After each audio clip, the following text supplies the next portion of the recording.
up the dead. This is a nightmare. Enough about nightmares. You've got to be on your way before the ash is out for breakfast. Look alive, Carl. You'll never be hired looking cow-eyed.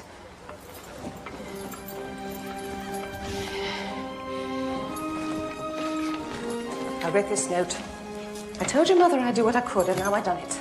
Keep your hat over your face. Your mug's been in the papers. You can't tell him the truth, or they'll send you packing. And God hates a liar, so just keep your mouth shut. You hear me? Keep your mouth shut. Well, honey, now. Go on.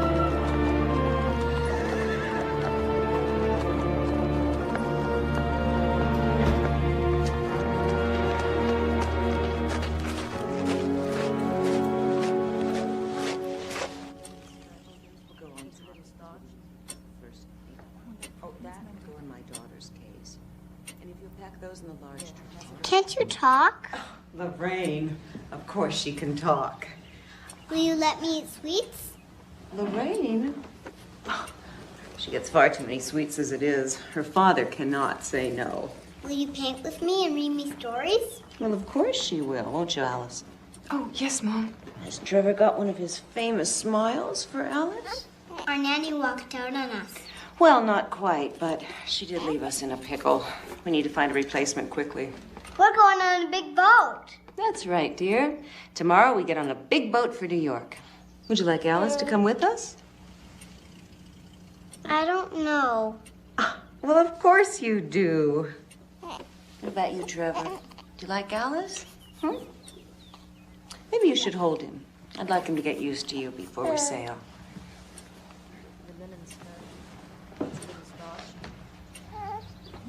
Needs mending.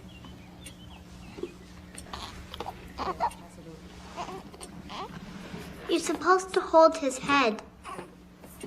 The note said that you've had experience with babies. I mean, that's imperative. Oh, yes, Mom. I got experience. I love children. I was just nervous, that's all. Well, there's no need to be nervous around us. We're just regular people. The most important thing is that you give our children loving care. Oh, my heavens. What a lucky girl you are. We're going to be sailing on the Titanic. Is the crew in order?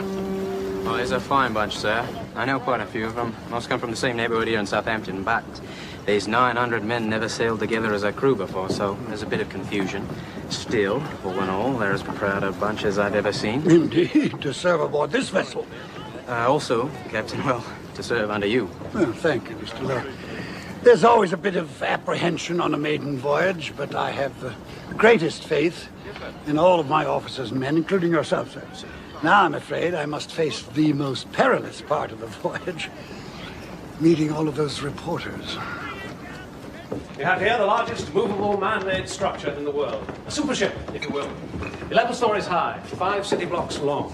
A boat this big, it has to be slower than the Lusitania. Does the Lusitania have a library, a swimming pool, Turkish bath? We're offering luxury, a colossal showcase. And I can assure you, young man, that this ship will give the Lusitania a run for her money. Is it your vision, Mr. Ismay, or the owner's? Well, in all fairness to J.P. Morgan, may I remind you that my father founded the White Star Line. And now I, as managing director, intend to bring it into the 20th century. Ah, here he is. Captain. Captain Smith, is it true you're retiring after this voyage? That's true. Will you be writing a book about your adventures? Well, it'll be a very short book, I'm afraid. I haven't had much adventure. What about wrecks, accidents?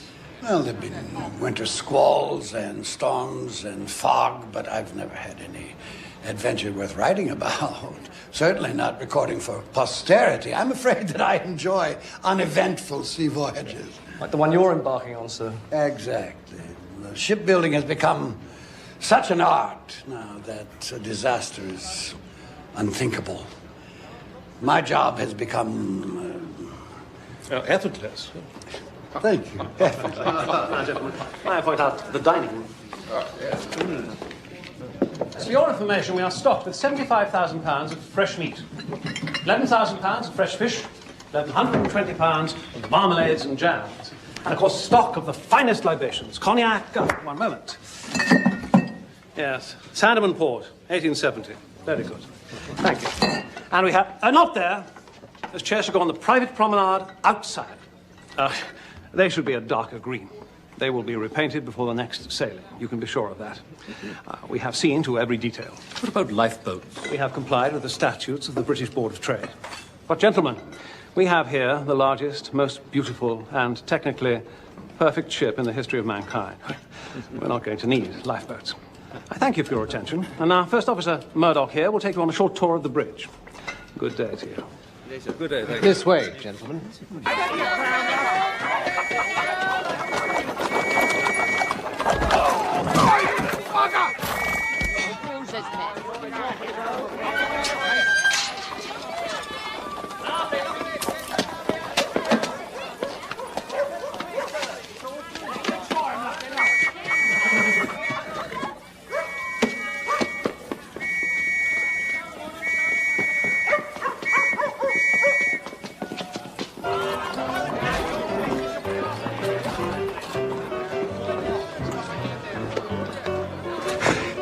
Tot of rum here, mate.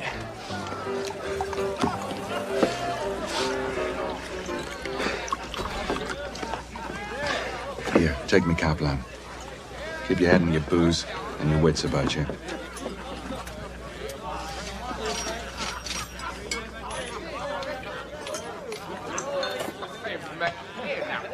See him? No, I don't think he's coming in.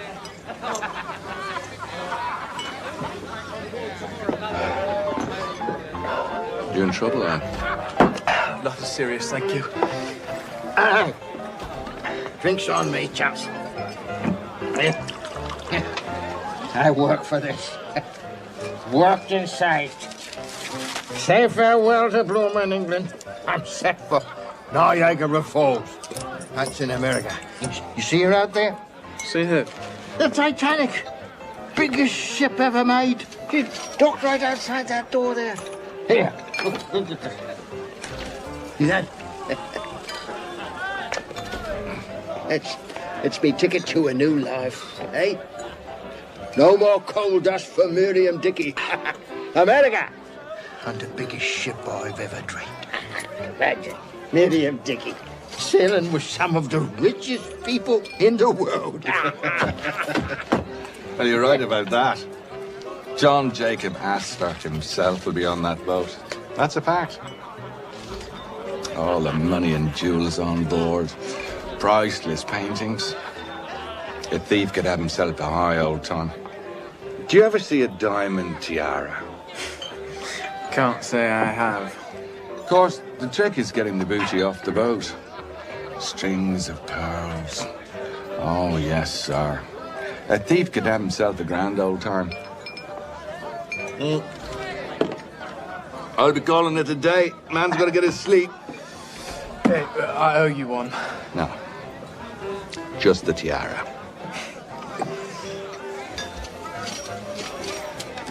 You be careful. Hi. Miriam Dickey on the same ship as John Jacob Astor. That's the joke of it, eh, lads? Here. To the Titanic. Titanic. Yeah. So I can see and keep me mother nor me father, because I'll be across the sea. Come on, Dickie, you can't sleep here now, can you? My brother's got me a job, a whole new life for Miriam Dickey. Hey, wake up. I'll take you back to your boarding house. Dickie. Dickie.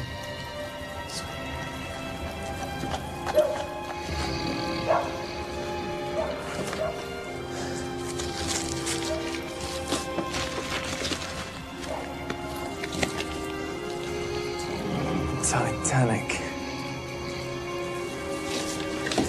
And my thanks it is to you, Mr. Dickey.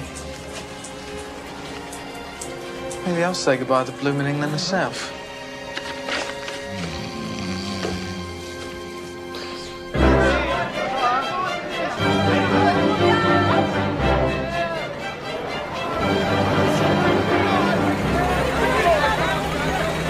Nigel? Yes, sir. Get the bag. Yes, sir.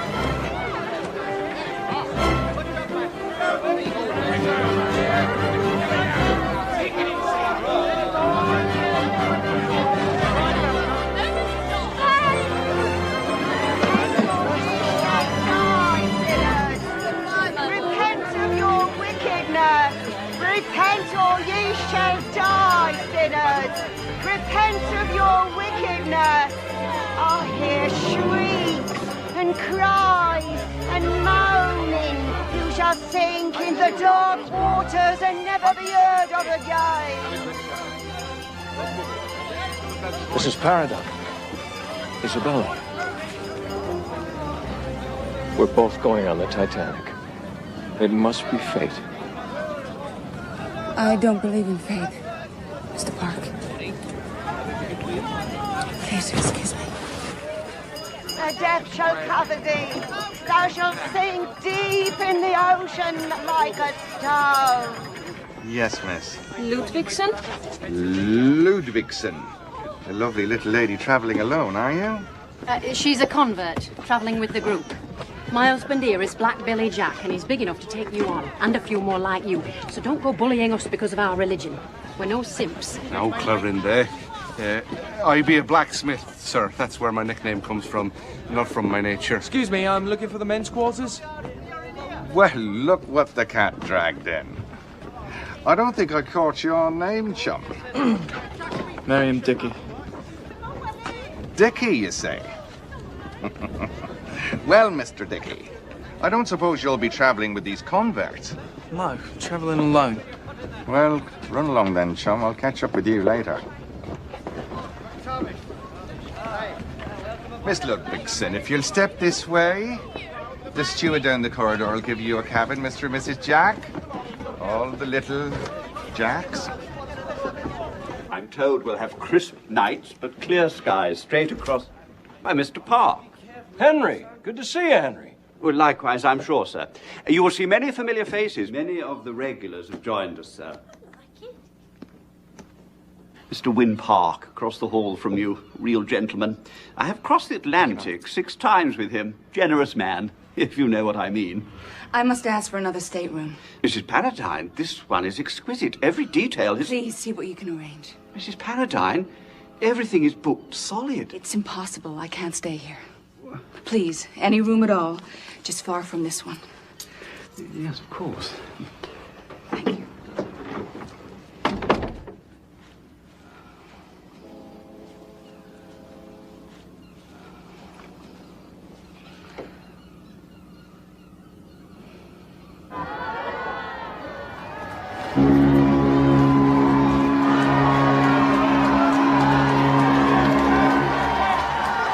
Mrs. Paradine? Excuse me. Oh, poor darling. We heard that you were in London. Your poor dear Aunt Grace. How sad for you, her passing. Well, I took matters into my own hands as soon as I realized that you were sailing with us. You will dine at our table, of course. And no moments alone. I'll see to that. And my granddaughter, Lulu, she'll keep you company. And my baby, Charlie. Lulu, don't slump. It's so lovely to see you. Don't look now. That's the infamous Molly Brown. Her husband made a fortune in silver and gold mines. They say he tried to shoot her twice. It was a terrible scandal. She's crude, but one can't ignore her. She's far too rich. Oh, and the Strausses. They own Macy's department store. Jewish. Oh, and Benjamin Guggenheim. Most people are content to bring back souvenirs of the Eiffel Tower from Paris. He's bringing back his mistress. Well, he's not sitting at our table. Oh, the Wideners. Alan, Lola, the Wideners. For heaven's sake, how are you all?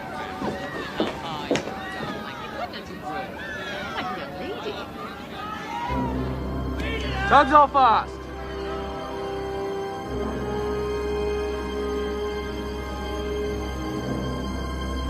Take her out, Robert.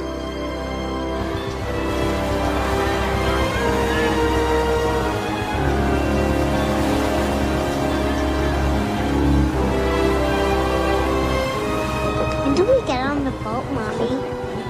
We're on the boat, darling. It's like a hotel to me. See? See there, little darling? Wave to all the people. Goodbye to England. Goodbye, England. Here! I've been robbed! I've been robbed! Here! Here! We lied! We can't do this to Miriam Dickey! We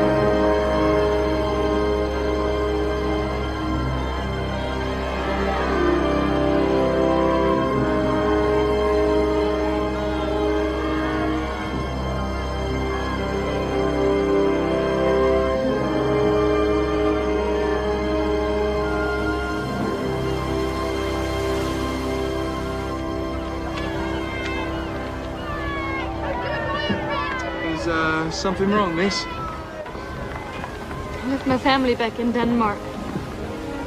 I never see them again. I grabbed my mother's nightcap from the clothesline. That's all I have of her. Yeah, more than I have of mine. I look for a better life. Yeah, me too. Oh, my heart is divided. Yeah, well, it's better you don't have a heart. An emigrant must have courage. I have to keep thinking of that. To be grateful to be on this beautiful ship. This is nothing. Steerage. Now up there in first class, they got gold mirrors and crystal chandeliers. What is this first class? We all get to America at the same time. Yeah, but they get there in style. That's why I plan to do business. There in first class. Don't take courage. Take smarts.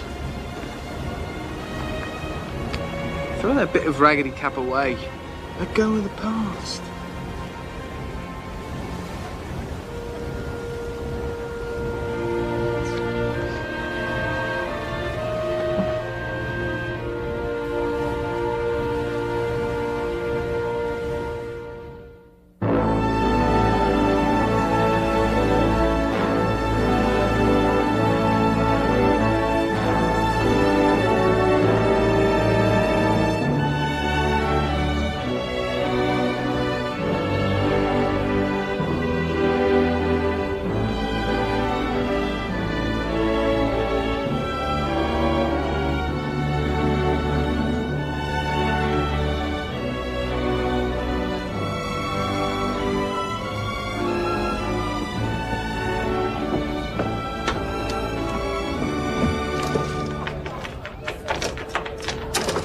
Hey! This gate is locked. Well, now, that is the idea, isn't it?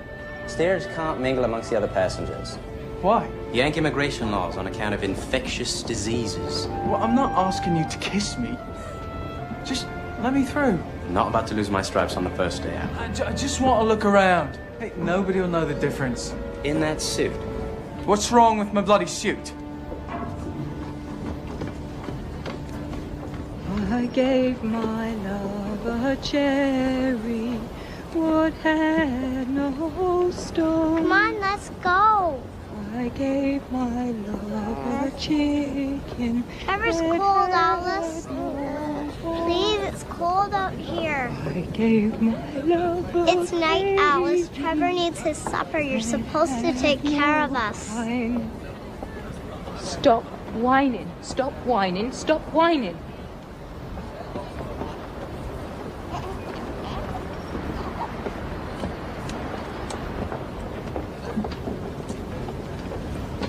Come on, Alice. Excuse, please. These children. Did you see Mrs. Astor? Mrs. Astor? Mrs. John Jacob Astor. You don't know who John Jacob Astor is? The richest man in the world? I think I know you. Were you in Cairo last month with the Hendersons, maybe? I've never been to Cairo. Mrs. Astor! You're pale. Catch cold. And in your condition. It's chilly out here. We can't be too careful. You're right, Miss Miller. I keep telling my wife that. Now promise me you will eat a good dinner. They say our body needs these things they've discovered called vitamins. She eats like a bird, you know. She's eating for two now and she's not getting her vitamins. Just a few more moments, John, please, before we have to walk into the dining room. I have to be calm and regal when they all start to gossip. Come, my dear.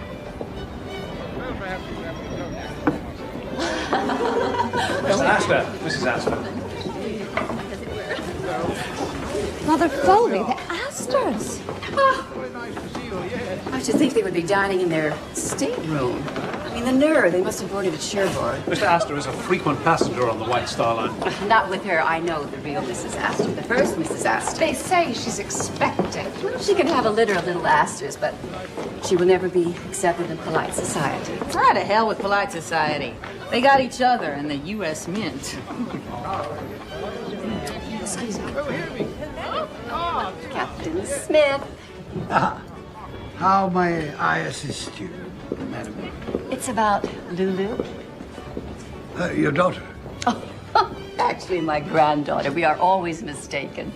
Captain, I was wondering, perhaps you might know of some nice gentleman on board who might be of some company to Lulu. Someone dignified, substantial. Someone like yourself, only... Only younger. No, not younger. Lulu is so incomplete. An older man would be helpful. No, I meant someone... Well-to-do. Wealthier. Exactly. The trip to Europe was disastrous. All the men are foreigners. Fortune hunters. Well, I promise you, I will keep my eyes open. Thank you, Captain.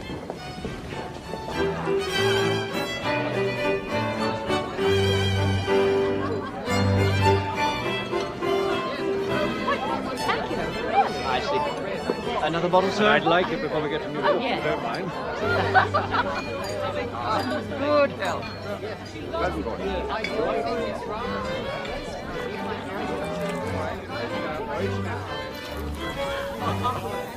This is my third crossing with the captain, and last time I even sat at his table.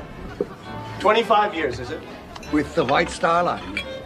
The world's greatest ship and the world's greatest captain. Here's to a rip-roaring maiden voyage for us and the Titanic.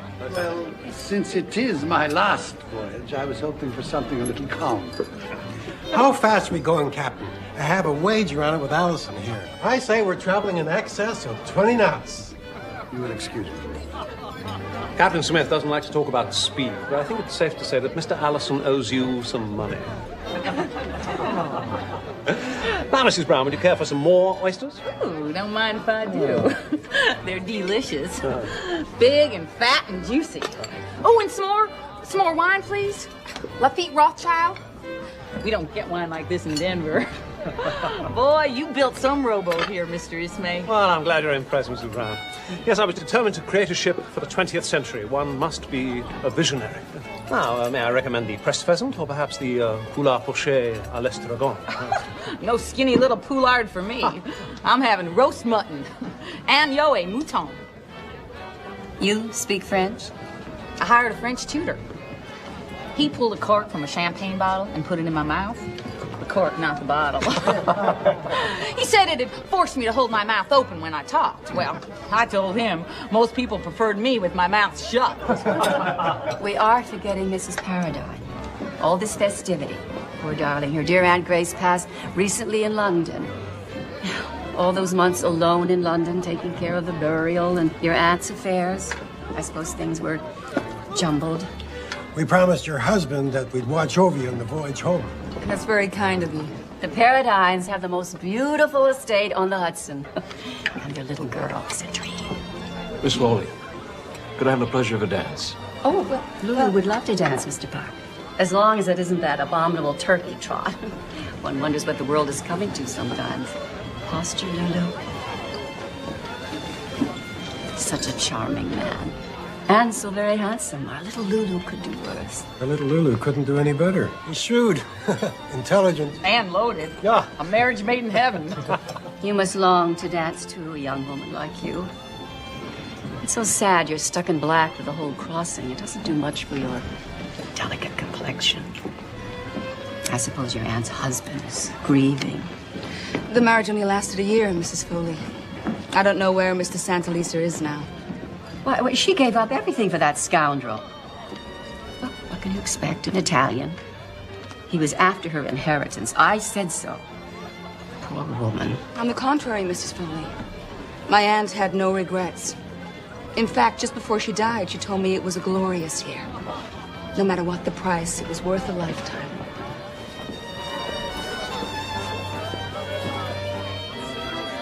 Would you excuse me? I have such a terrible headache. Oh, poor lady.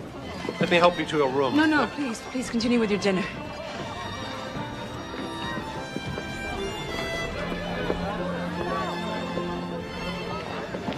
Bella, wait. Go back to your dancing partner, Mr. Park. You're jealous. You're jealous. Now, you know how I feel. You can imagine what's been happening to me all these years. Hetty Paradine has everything your family's ever wanted for you. Money and a pedigree. He's a kind man, a gentleman, a good husband. Well, your marriage must have pleased your father and your mother. My parents are both dead now. The past is the past. Irretrievable. It's been with me every moment of every day. Do you think it's been the same for me? Oh, Bella. Oh, Bella. I'm married, Win. I never expected to see you again. You broke my heart.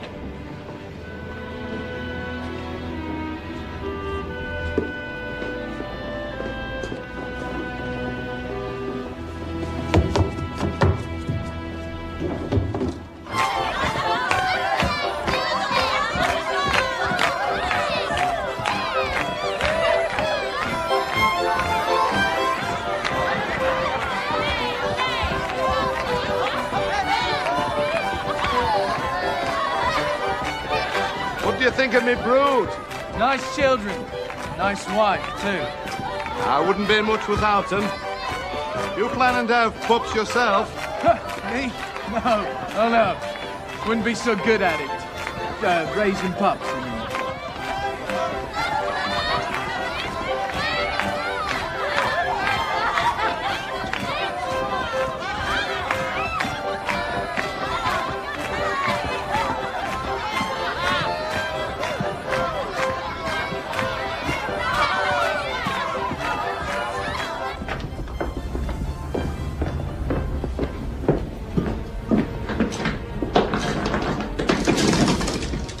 Damn! Crew only. There has to be another way up. Might as well be in prison.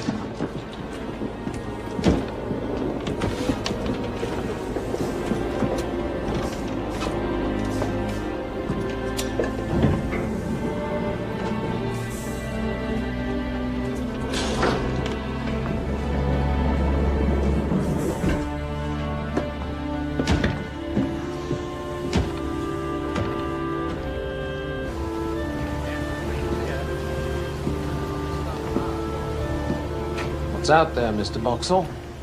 Looks like a freighter. Yes, sir. The Rappahannock on opposite course. She's morsing us. She's warning us of icebergs and heavy ice pack ahead. Where are the other binoculars? They only gave us one pair for the bridge. Mr. Boxall, I will not have my officers passing around one bloody pair of glasses. Now take the ones from the crow's nest. Lookouts won't like this. I'm not concerned with what they like. They'll manage well enough until we reach New York.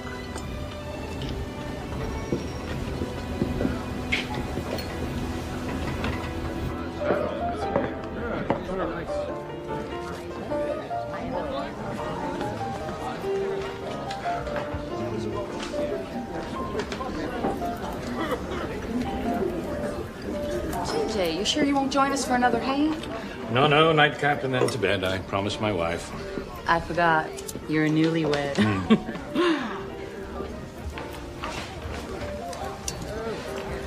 What's the matter? Never seen a woman smoke a cigar before? No, I mean, not a lady anyway, not like you. Well, get used to it. Woman's emancipation. We can smoke cigars. We can tell you men how to run the world. Hell, we'll probably have a woman president in the next 100 years. Unfortunately, I don't think I'll be around to see that. Yeah, well, I hope I won't. Go buy you another drink. Some brew on me. Whatever he's drinking. I come into a bit of money recently. I'll share my good fortune. Well, thank you, young man. You down in your cups? No, you might say that. I've remarried recently. Well, that'll do it. No, I'm happily married. I'm only worried about the reception my new wife received tonight in the dining room. She's very young. People can be cruel. Yeah, well, bunch of stiffs, full of themselves and all their money. Some tugboat, eh? Yes, it's a thing of beauty. Have you been to America before? No, looking forward to it. I might go into a bit of business. You ever hear this chap called Max Sennett? Got himself a moving picture company. Calls it Keystone, up-and-coming sort of thing. Yeah. Let me give you a bit of advice. I always find investors for my project. It's better to use another fellow's money. Yeah, well, sir, I can drink to that. I believe in using the other fellow's money, too. Actually, thinking more about, acting in the Keystone Company. Might do a bit of Shakespeare. Well, I'm sure you'll do well in America. Whatever you decide at, young fella like yourself. Yeah, well, nice to meet you. No! Oh, clumsy, so sorry. My wife will think I'm a sot. I'll have this clean for you. I got connections in the laundry. Don't worry about it. Good evening to you, and I will watch for you in the moving pictures.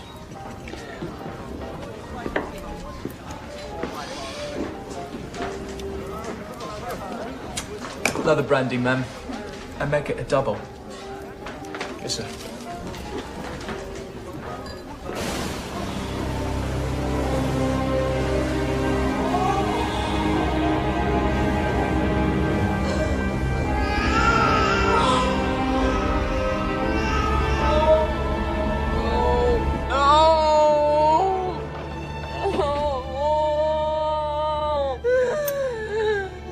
Alice, wake up. You're having a nightmare.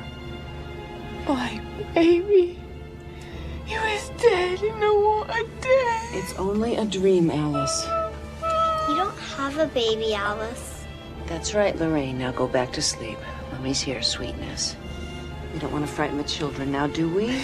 There was ice in a shipwreck and he was out there in the freezing water. Oh, dear, now, baby, Alice, please. There, honey. Oh. What is it? Bad dream, apparently. She's very nervous. His night garment's on backwards.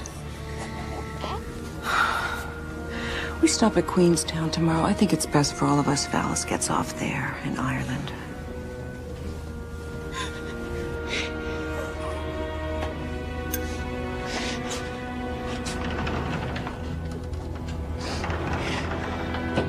My baby. My poor baby.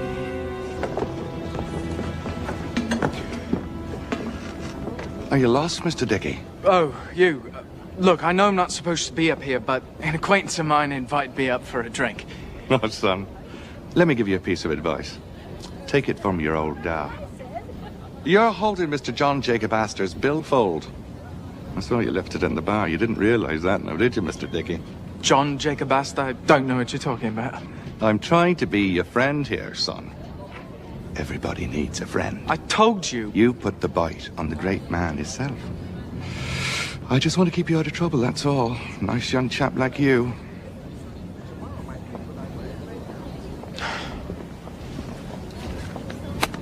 There's a good boy. The best. You don't want to get caught in your first night out stealing billfolds. Especially one belonging to Mr. Astor. It's all there. I'll tell him I found it laying on the floor by the bar. Must have dropped it, eh?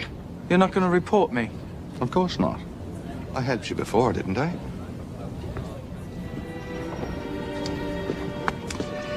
Time to be picking billfolds is the last night out. Men get all the moolah out of the safe. Now I'm sure we can work out something that'll be good for the both of us. You're a talented lad, you are. I can see that right away. Quick and slick with your hands, you are. What's your name, son? Your real name? Well, it don't really matter now, does it? Don't be so prickly.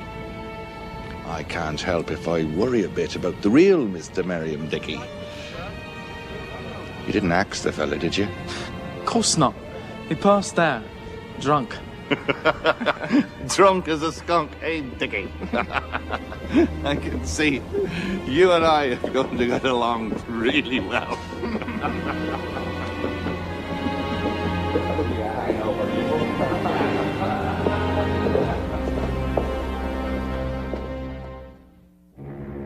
All passengers disembarking in Ireland must proceed to the boat deck. We have landed in Queenstown. Sir. No! Don't make me go, I beg you. You've been fairly treated. I've given you plenty of money for your boat fare back to England. Oh, you're kind people. You have to understand. I'm just a young girl alone in the world. Please, miss. You've upset my wife. All this talk about your baby. I couldn't help it. See, I had a baby what died. Your baby died. Where's your husband? He's no husband, sir. Anyway, he ran off. I can't go back to England. Don't cry. Will you promise to keep these things to yourself? It would only upset my wife. Yes, sir. I promise. It would also help if you could get through the children's supper without spilling soup. I've been nervous, but I'll do better now. If I give you this chance, you won't let me down? My word, sir. I give you my word. And I thank you for the opportunity to stay on this ship. I do, sir. I thank my lucky stars.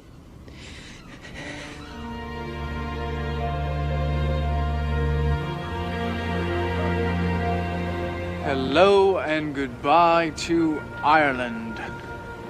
Yeah, Rodal. So green and beautiful. Makes me wonder if I should just stop here. Close to home. Is that what you're thinking? No. I try not to think of them. My mother, my little brother and sisters. Their life is so hard. I try to think of the future only, like you. No, not like me. You don't want to be like me. Anyway, you'll send for your family someday. Yes. How do you know that? You don't know me. I know that you're good. Good person. Maybe the only good person I've ever known.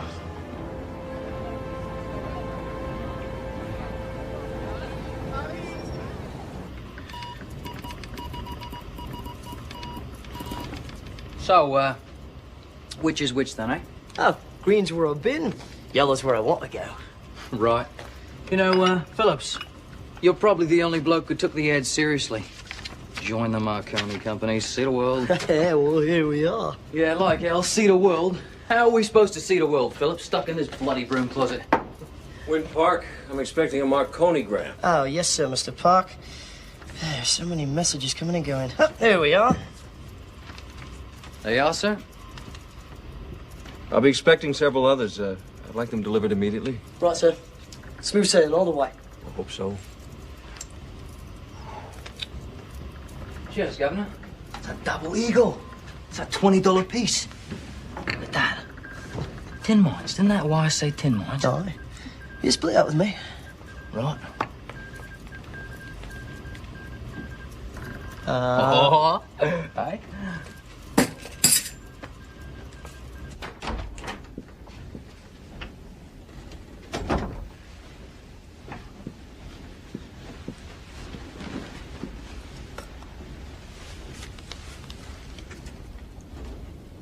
Please forgive me, I was a bore.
A red dress. Do you see that? A red dress. It can't be. She's in mourning. She appears to have recovered. Palm Duchess. Where I come from, we call a spud a spud. She's not sitting here. I won't have it. This is a disgrace. Hazel. Well, it's only been a few months since her Aunt Grace passed away. She ought to show some respect, even though her aunt was fast. Mrs. Paradine, you feeling better? I am, Mr. Ismay. Thank you. I feel queasy. Miss Park? Oh, he had urgent business. I understand the Bolivian government has given them permission to open some tin mines. That's dangerous. That Zapata fellow? That's Mexico, my dear. It's the same thing. Oh, here he is. I knew he wouldn't disappoint us. Evening. I'm sorry I'm late. So it's mining, is it? Takes perseverance. Me and my man, we never gave up when others did. Our little Johnny mine turned out to be the richest gold vein in the world. Of course, it didn't exactly buy us happiness. Well, money doesn't always get us what we want. You unlucky in love, Mr. Park? My family tree is missing a few branches. I set out to prove to a young lady's parents that I was worthy of her. And she married someone else. Mr. Park, you could have any woman in the world. Except the one I want. You'll be going there, Mr. Park, to Bolivia? Yes. As soon as we land in New York. Oh, you can come to our Lulu's birthday party. I mean, one little week. The Bolivian government can wait. Mrs. Paradine. Will you tango? I thought you'd never ask, Mr. Park. My dear, are you forgetting you are in mourning? I've mourned enough.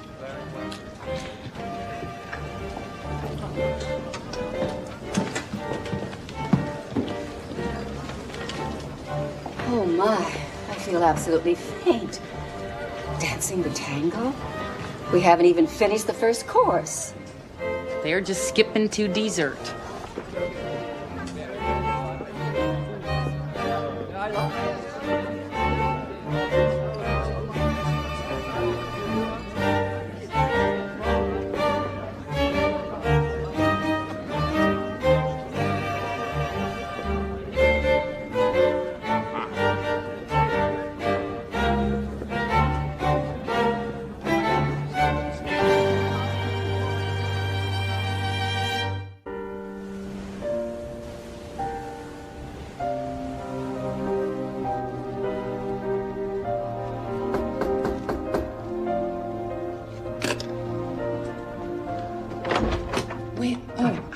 Pardon, ma'am? Excuse me, I thought Mr. Park. Oh, I believe you went up for an early breakfast. Mrs. Paradine, I have wonderful news for you. I have managed to convince the Countess of Rothes that she absolutely must take this state room. Her servants have packed all her things, so here I am, ready to move you. Move me? Well, you weren't happy in this suite, and it's my job to make you happy. Oh, yes. Well, that won't be necessary. I'm quite happy here now. Yes, but I've arranged for it. The Countess of Rothes. It took a great deal of maneuvering. I've changed my mind. I'm completely comfortable here. Thank you. Yes, but what do I tell the Countess of Rothes?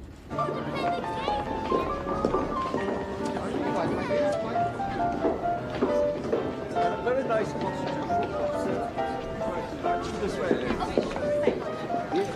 Very smooth. I slept like a baby.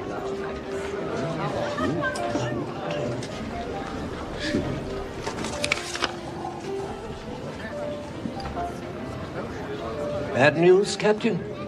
No, Mr. Strauss, just routine. You and Mrs. Strauss, enjoy your breakfast. Mr. Ismay. Yes, what is it? A message from the ship Baltic regarding ice conditions. I'm told that you've been discussing operation of the ship with my crew. Yes, with regard to our speed. Certainly within my prerogative as chairman. Things are running smoothly. The machinery is bearing the test. The boilers are running well. The ship is steady. And with power to spare, we can beat the Olympics record and be in New York on Tuesday. I see absolutely no purpose in arriving a day early. Yes, and I see no purpose in meandering, keeping to a schedule devised for inferior vessels. But there are basic safety procedures nonetheless. I want the ship to perform to its full potential. In future, if there's any discussion about the operation of the ship, it must be cleared with me first. This may be my last crossing, but I'm still the captain.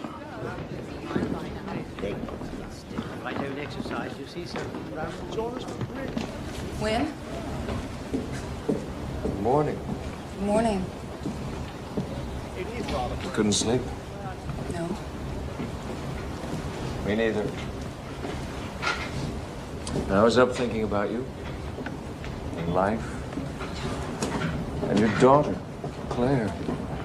She's such a tomboy. Hates fancy clothes. She's very bright, curious. She loves dogs. She loves horses. She rides for hours with her father. What are we going to do? All those years I've wondered about you, where you were, what you were doing. And now you're here. With you? For 4 days?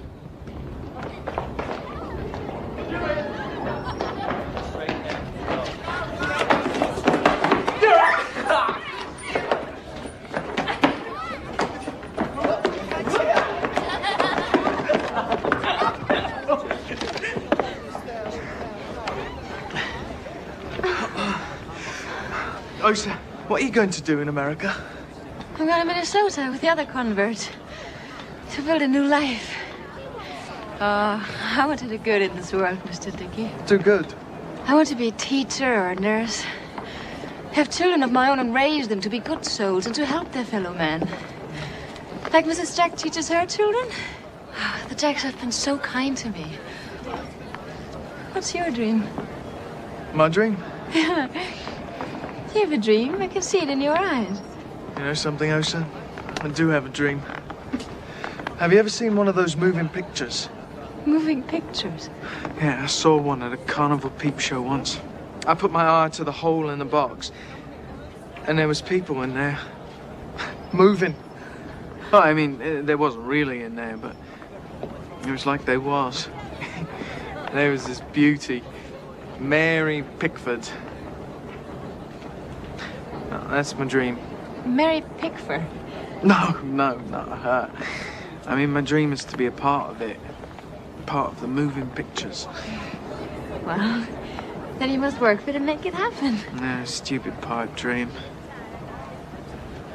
Anyway, you could be in the moving pictures. I mean, you're much prettier than Mary Pickford. Moving pictures sound nice.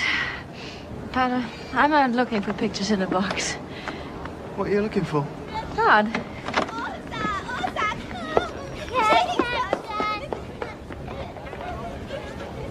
They say we're at the dawn of a new age. The fires below are sending 50,000 horsepower to the propellers. Who knows what kind of progress we'll see in the next 100 years. Soon we'll be flying across the Atlantic in airplanes. But nothing will ever be like this again. Nothing like the Titanic. A boat this big, powerful, and so beautiful. Mm-hmm. There's a rumor we'll be landing a day early. Only rumors. Captain Smith, could we bribe you to take your time? To meander, of course, a little. I know what you mean. I suppose I will miss all of this. There's magic to it. I enjoy it most right here behind the wheel. It's almost sacred. May I steer it? Evan, what's that? Moving next section west, please. Oh, you're right. It is magical. Good. I can feel the power beneath my feet. Are you sure that you know the way to New York? No, I don't.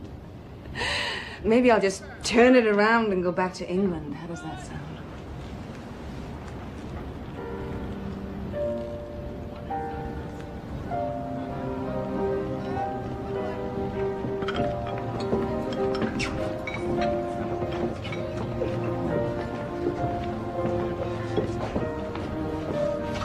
It's not fair.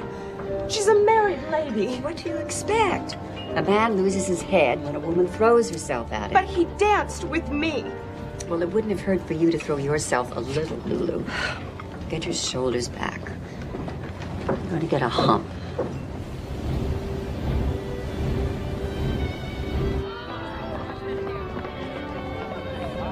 Most of them don't bother to leave their jewels with the purser.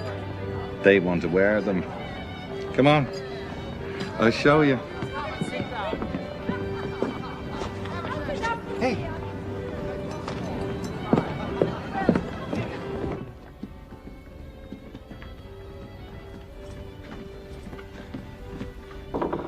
Room service.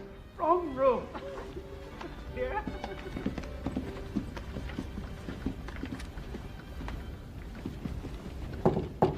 Room service.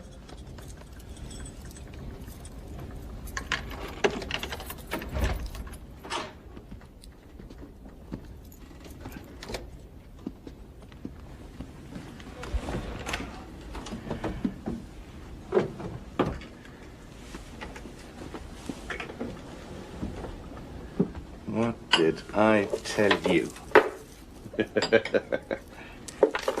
Wait.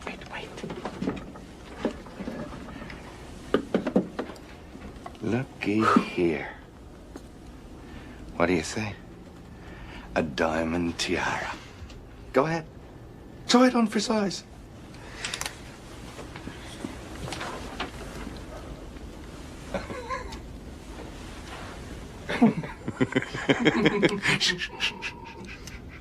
We case out all the staterooms, find out where they keep them, and then on the last night out, we strike. That's right, my friend.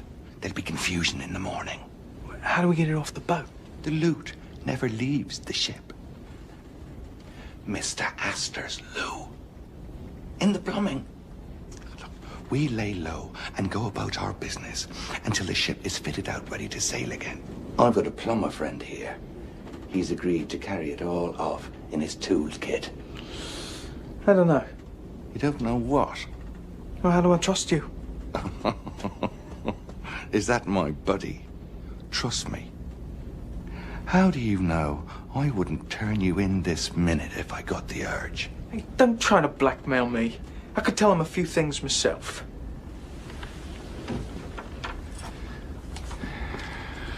I've worked for the White Star Line for 12 years. I'm a trusted employee. Who do you think they're going to believe? Me? Or Mr. Dickey, who isn't Mr. Dickey at all? Come on, boy. You better get out of here. The tiara.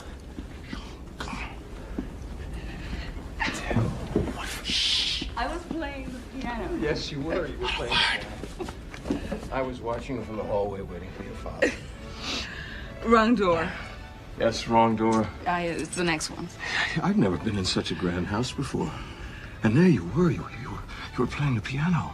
Chopin. I didn't know what it was. I only knew it was the most beautiful music. And the sun was coming through the windows and everything was golden. The sun, you. The dress. Dressing gown. And it was yellow, it wasn't golden. Anyway, the door was supposed to have been closed. Yeah.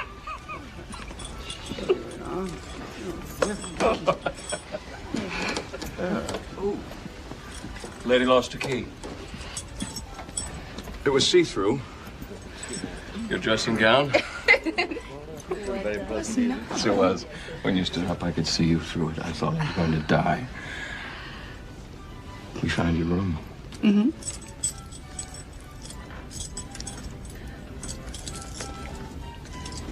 Well, can you get the key in the lock? Can you? Trying. Can you get the key in the lock? Can you?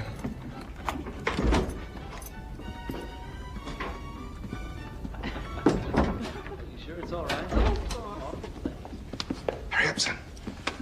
It's not good to be seen up here together. Wait. Mr. Dickey, we're gonna make a killing.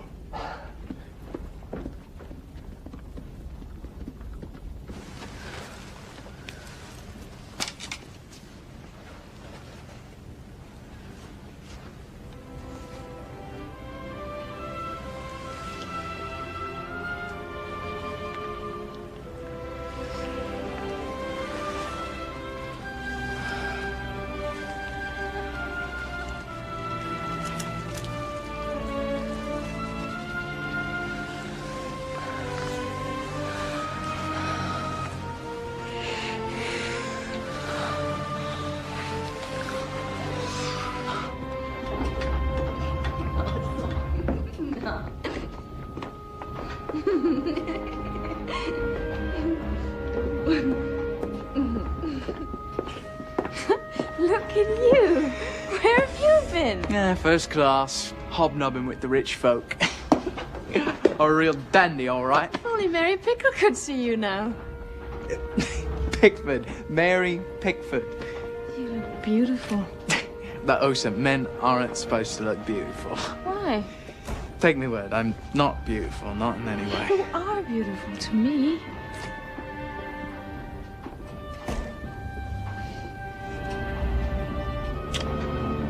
I don't know. Maybe something has rubbed off of you and onto me.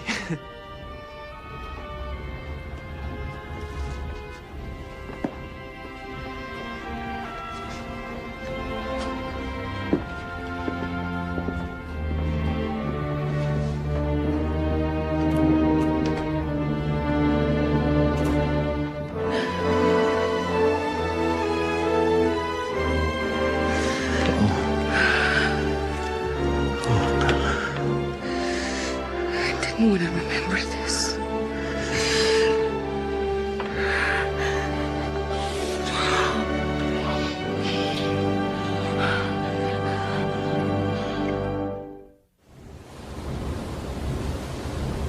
She's a thoroughbred, Mr. Lightoller. I'd swear there was a boat drill scheduled for this morning. Well, if I know the captain will skip it, some fool's gone and set it from the same time as the Sunday service, and the captain surely won't miss saying devotions. Chief Bell!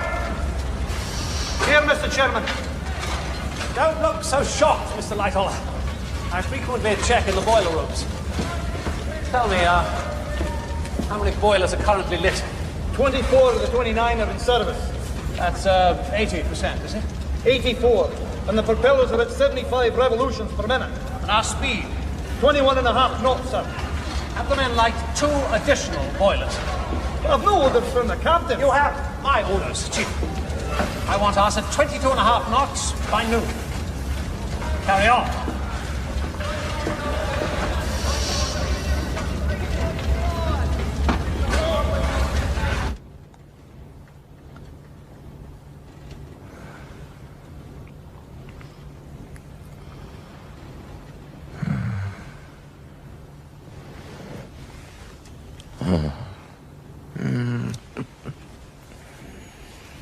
Oh, what day is it?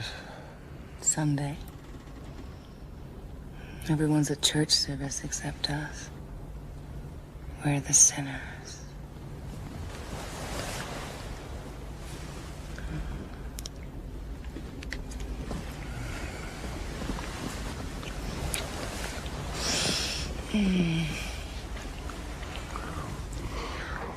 You knew I was sailing on the Titanic, didn't you?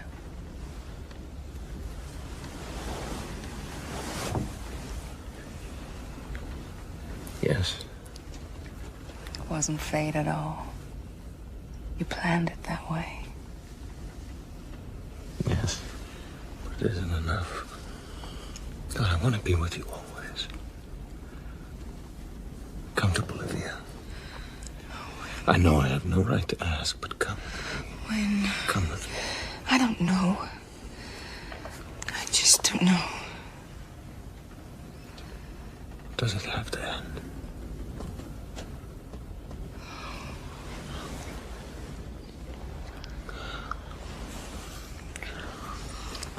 They that go down to the sea in ships, that do business in the great waters, they cry out to the Lord in their trouble, and he bringeth them out of their distresses. In Psalms 107, verse 29, he maketh the storm a calm, so that the waves thereof are still. So he bringeth them unto their desired haven. Oh, that men would praise the Lord for his goodness. Amen. Amen.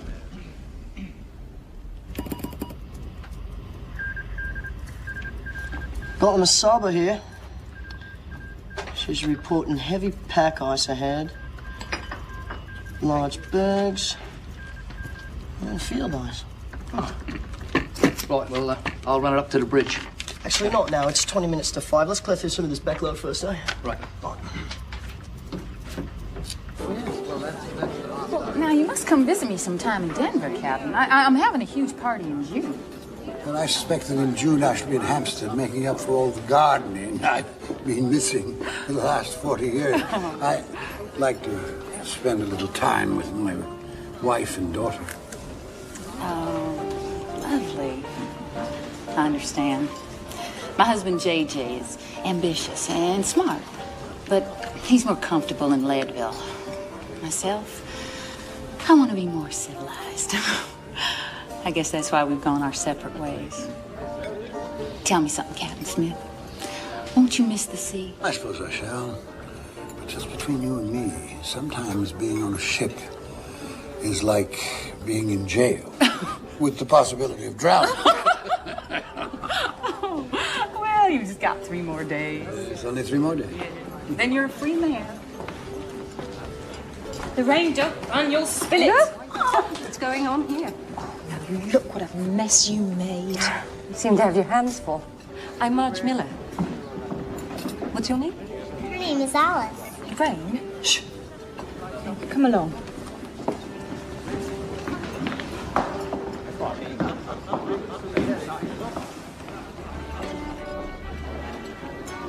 Mrs. Paradigm. Hello. You look happy. I am.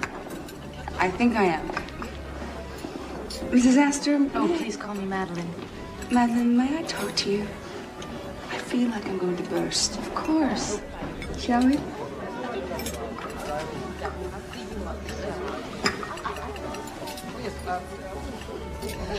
What was it like when Mr. Astor got his divorce? It's painful. For everyone. I felt terribly guilty.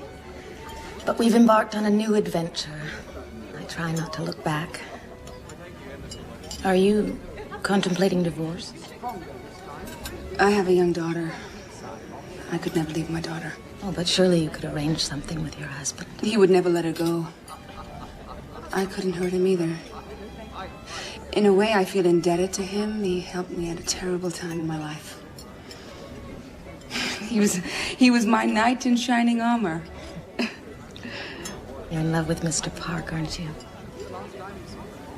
Yes. I have loved him for many years. These things seem like they can never work out, but somehow they do. Life is so short, Isabella. There's hardly any time, is there?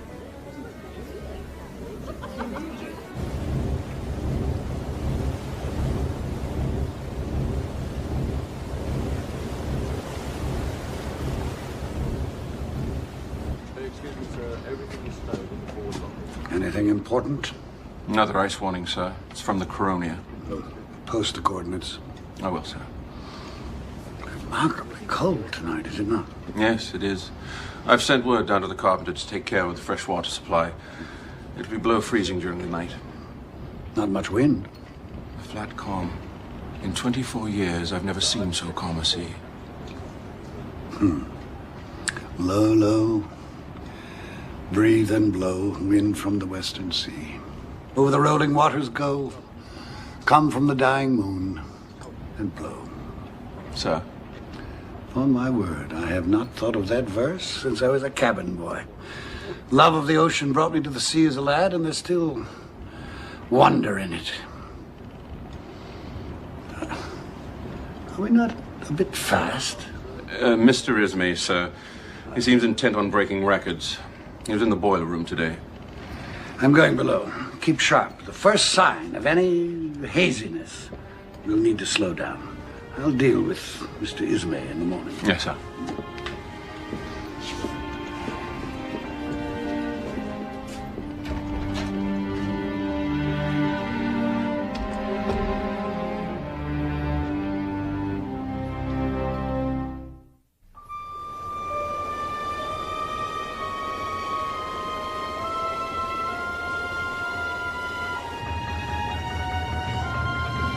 Captain Lord. White patches ahead. That'll mean ice. Stop the engines! Stoke down the boilers! We'll hold its position for the night.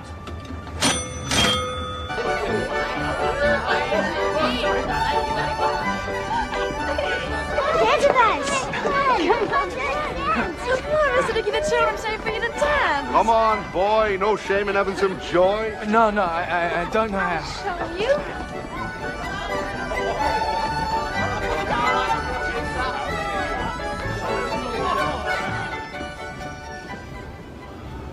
Right now, upstairs, the wine is flowing, the jewels are sparkling.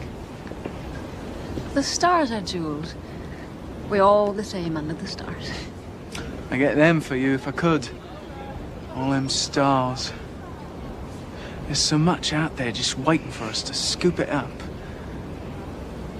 Hey, I promised you a tiara, and Jamie Purse is gonna get you one. Who is Jamie Purse? Oh, yeah. I forgot. Jamie Purse is my real name. What? Mr. Dickey? That was just the name on the ticket. How did you get the ticket? You're not a thief.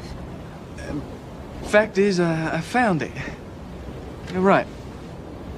I'm not a thief. I just seized the opportunity. If you'll excuse me.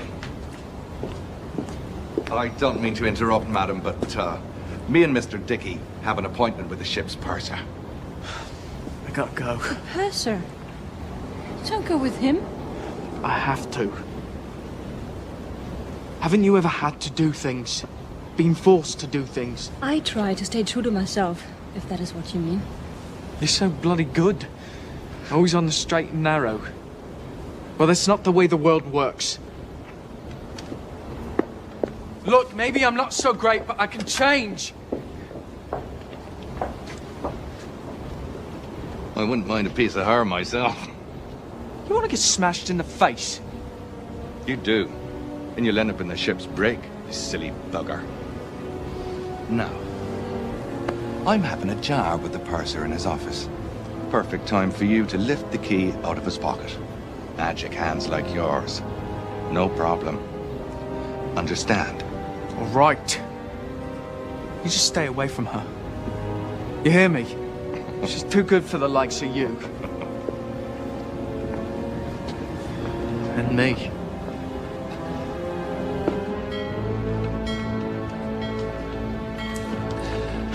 Four bells. 10 o'clock.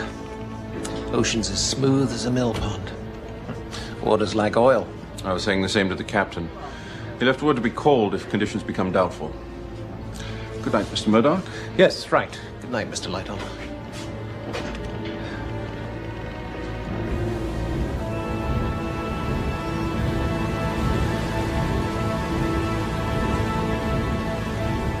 It's cold out tonight. Aye. By the smell of it, there's ice about. You smell it before you get to it. Of course, I wouldn't tell the bigwigs that. They think you're stupid. But you know what I say? We're the eyes of this here ship. But don't expect no respect. What I expect are some proper glasses. I've got good eyesight, but I can't see in the dark. Well, I asked again just tonight. They were like to have bit me head off. Well, I'm through with the bloomin' sea. After this one, I'll go back home, make an honest woman of me, Linda.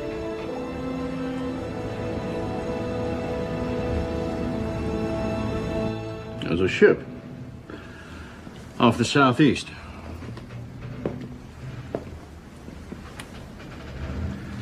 It looks like a big passenger liner, maybe 10 miles away. No, she's something like ourselves. A small freighter. Not that far. Any other ships in the vicinity? The closest one's the Titanic. Can't be the Titanic. She's closer to us in size. That must be a freighter. Or a fishing boat. Maybe.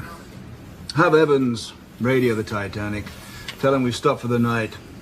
Surrounded by ice. Yes, sir.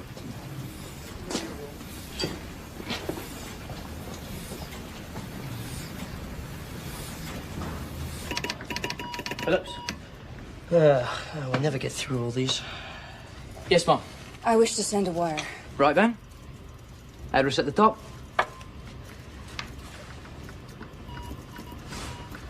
My husband is at our home on the Hudson. This has to go out immediately. Do you understand? Yes, ma'am. The thing of it is... We're both down here right now. The wireless broke down last night and wasn't back in commission until 5 this morning. We've got quite a backlog, ma'am. Please, this has to go out immediately. You have to send it right away before Mum. before I lose my strength. Before I change my mind.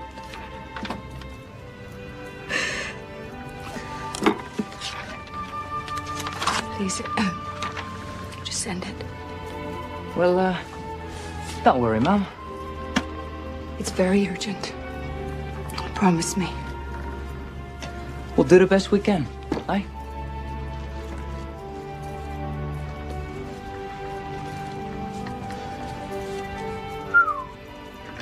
Some bloody bloke's gonna get the shock of his life. Shut up. Shut up. You're jamming me. Damned Frida Californian. Stop for the night on account of ice. They keep interrupting. Bloody Titanic wants me to shut up? Well, the same to you, Buckle. I gotta get Mrs. Paradine's message out. Poor lady.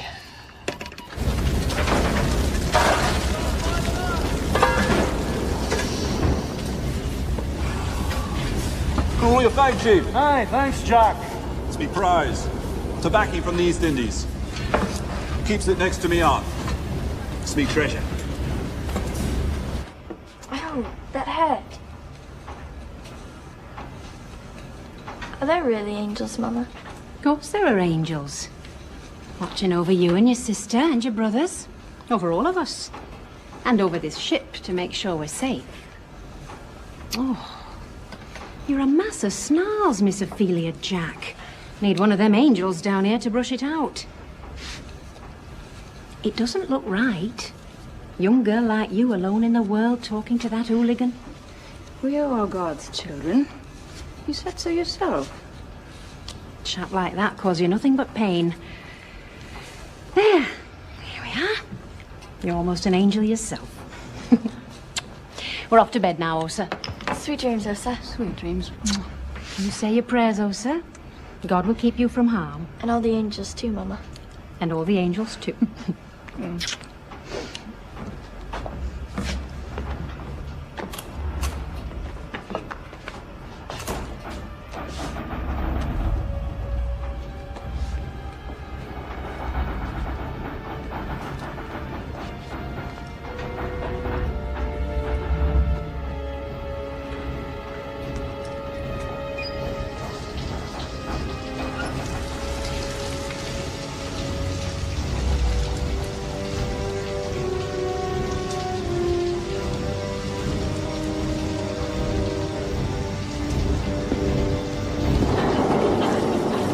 Hello, miss.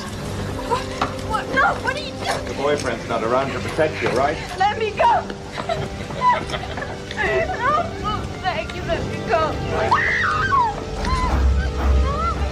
You're a peach, you are. I had my eye on you from the start. You're going nowhere. I knew from the first time I laid eyes on you that you were no sight.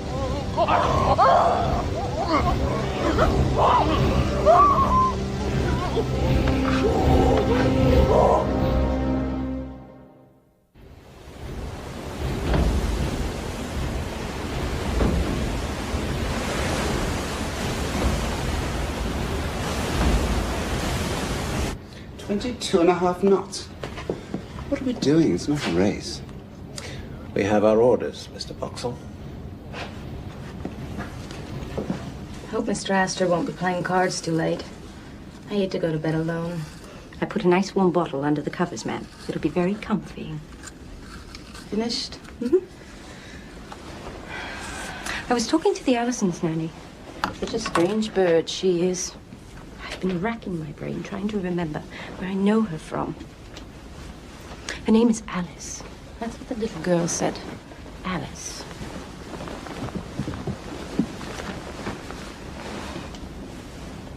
Mrs. Astor, I must go get your husband. It just came to me. Alice Cleaver, that's who she is. What are you talking about? Nothing that concerns you. Who is Alice Cleaver? Not in your condition. I'll speak with Mr. Astor. He'll know what's to be done.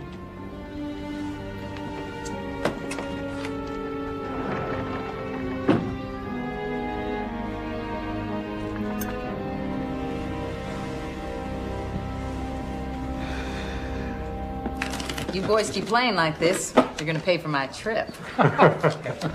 And tomorrow night, poker. You must excuse me for just a moment. We'll wait. He's the one with the money. There's something wrong with my wife. Oh, no. She's safe in bed. Well, what is it then? You must go have a word with Mr. Allison, sir. You must warn him. What are you babbling about? The nanny, I recognize her, sir. Alice Cleaver. She was convicted about 3 years ago for murdering her baby. Where did you hear all this rubbish? It was in the paper. They let her out of prison, said she was deranged at the time on account of the baby's father deserting her. They granted her leniency, which is no excuse if you ask me. Her little child... It's after 11. I can't go wake them up now. But she's in charge of the Allison children, sir, and she's a murderer. Perhaps you're mistaken. At any rate, nothing will happen tonight. I will talk with Mr. Allison in the morning. I'm sure he won't mind your waking him up under the circumstances. In the morning, Miss Miller. I will speak with Mr. Allison in the morning. She threw him from a train. The baby boy. The touch of haze on the horizon. There's ice ahead.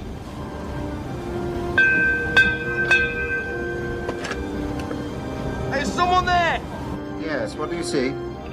Ice, dead ahead. A berg less than a mile away. Thank you. Iceberg right ahead. Hard to starboard, Mr. Hitchens. Hard to starboard. Helm is hard over, sir. Full speed astern.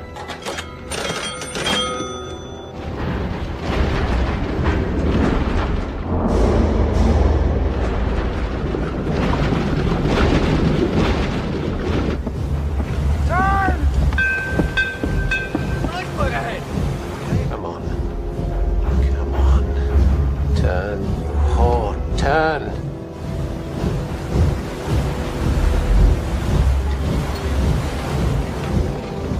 What's taking her so long? Turn! We're gonna win the bloody thing. Turn!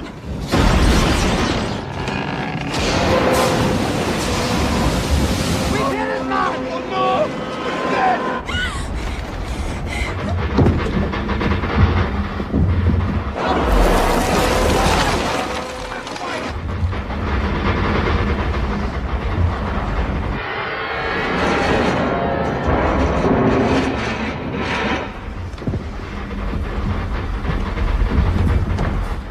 What was that? I think we hit something. It felt like a hit. Hey! What's happening?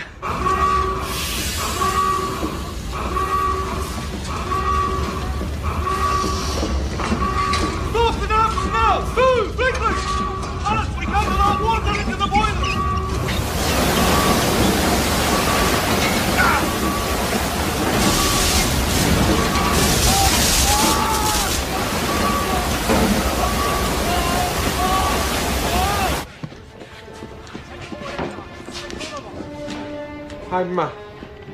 I'm closing the watertight doors.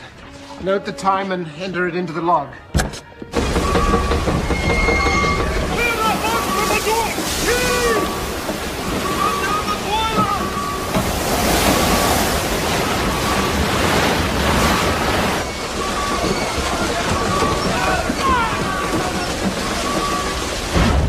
Captain on the bridge. We've struck something, Mr. Murdoch. An iceberg, sir. I hard a starboarded and ran the engines full astern, but it was too close. I'm afraid she's hit it. Dearest God. I closed the watertight doors, rung the warning bell. Sir, do you hear me? Impossible. This cannot have happened.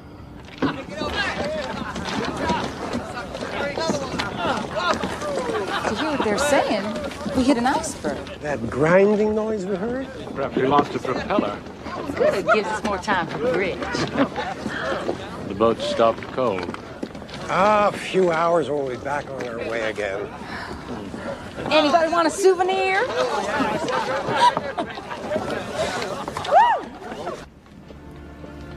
Isabella. Did you see it? The iceberg? I've done a terrible thing. What? I sent Eddie a wireless. Yes. I can't give you up. I won't. I've told him all about us, and I've told him I'm going to Bolivia with you.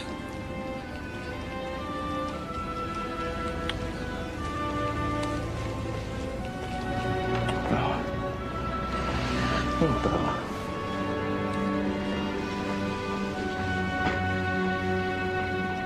All right, cut it out, everybody. Calm down. Show's over, folks. Come on, let's get back to our bridge game. After all, this tin tub's unsinkable. Not so bad.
Stop it! I told you, stop it! Stop it, I said!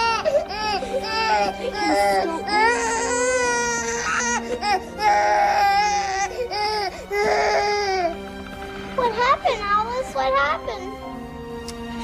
We're all gonna die. Bring those front lines in here now! For the movement!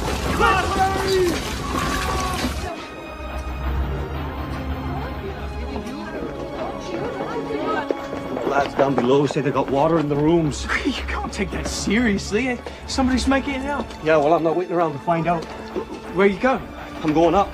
Up out of the damp, thank you.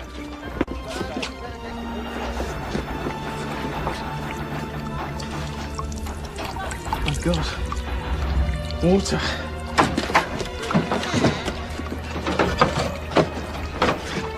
There's blooming water coming in! Miss Allison, sir, there's something wrong. Another nightmare. She's having another nightmare. Oh, that girl. I tell you, Hudson. Mr. Allison. I'm coming.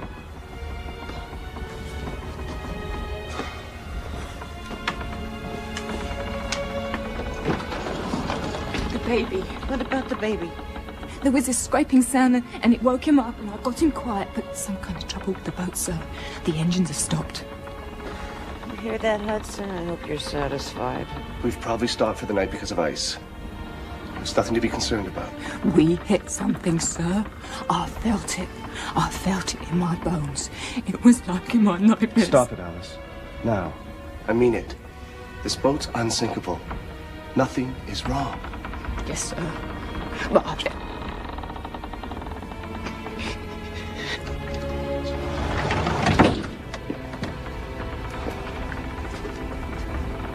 Too soft-hearted with that girl. When we arrive in New York, she goes.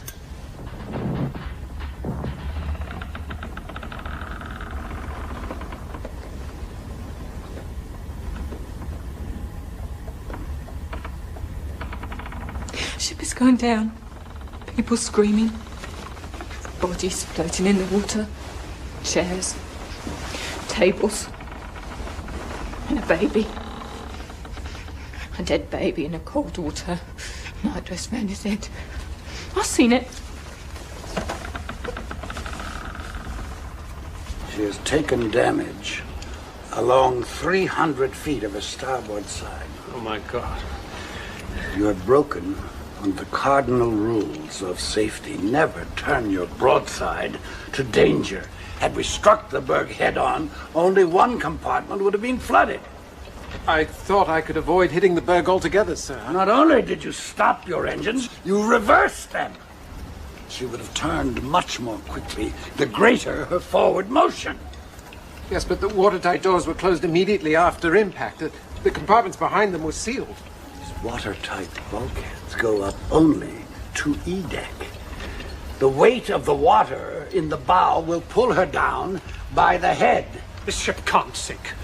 The ship is about 2 hours. The lifeboats. We have lifeboats. We must launch them at once. Get everyone off the ship. That won't be entirely possible. Of course it's possible. We must begin immediately. You may recall that we have precisely the number of lifeboats required by the British Board of Trade. Seats for 1,200 people. There's over 2,000 people aboard this ship. 2,230 souls. I cannot allow this. Mr. Ismay, it was under your directive that we were traveling through an ice field at the arrogant speed of 21 knots. I'm the master of this vessel, and I have been too complacent. Captain Smith, general distress over the wireless should be sent immediately. Mr. Murdoch. Sir. See that the passengers are roused. Mr. Lightoller, organize the crew to uncover the boats. It would be best, sir, if we didn't give any indication to the crew or the passengers as to the seriousness of the situation.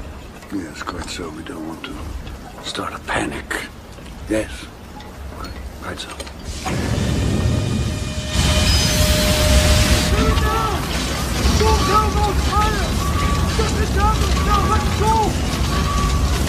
The captain Captain requests all passengers to report to the main deck at once. Now, there's no cause for alarm. Dress warmly, and please bring your life jackets. Please report to the main deck at once. Mr. Allison, sorry to disturb you, sir. What's going on? It's impossible to get a night's sleep. What is it? Captain requests all passengers to report to the main deck. Dress warmly. What is it? What did he say, Hudson? Just stay here. I'll go up on deck and find out what's going on. No, don't leave us here alone. Get a hold of yourself, Bess. I'll come right back. But he said to get dressed. I don't know what to do. I don't want to wake up the babies in the middle of the night. Perhaps you should get dressed? Oh, Hudson, then it's true. Alice was right. Calm down. Just get dressed. To be on the safe side. I don't know what to put on. What should I wear? I had on my black tweed this afternoon. Warm. Just dress warm. Alice, help me. What is that? They're releasing the excess pressure from the boilers. Please bring your life jackets. They're not actually going to put us in lifeboats, are they? No. But put on your life preservers just as precautionary measure. They're on top of your armoires. Dress as warm as you can, darling. Why? There's really no danger. Just do as they ask. Put on a few layers and a warm coat. I'll meet you upstairs in 10 minutes. Henry, what's the truth? I don't know any more than you do, sir. I'm just doing what they tell me.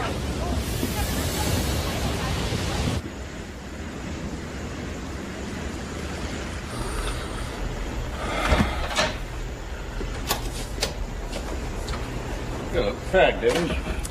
18-hour shift, lad. What do you got tonight? Oh, just the Titanic. Sending up a batch of messages to keep pace. Could be interesting. Do you mind if I listen for a while? How about it? How's your Morse coming? I'm picking out the odd letters. Even get the gist of it sometimes. Well, we'll see you in the AM.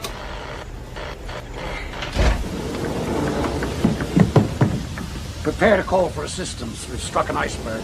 These are the coordinates. Which call should I send, sir? The international call for help, CQD. Come quickly. Distress. Just that. Aye, sir. Oh.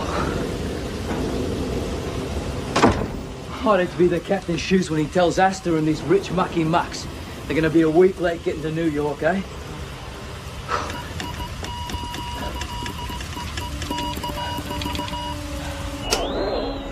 Power run out. Well, I'm too tired to wind it up tonight. I'll do it in the morning when I get more strength. Good night, mate.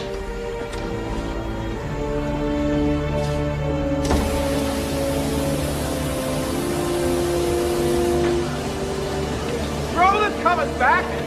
Go smartly there. Don't tangle him in the folds. This is no joke.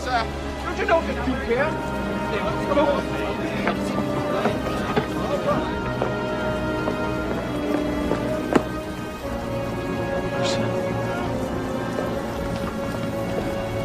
Is that you, Osa? Come on. Follow me. We've got to get up to the boat deck. Hey, what's the matter with you? Come on.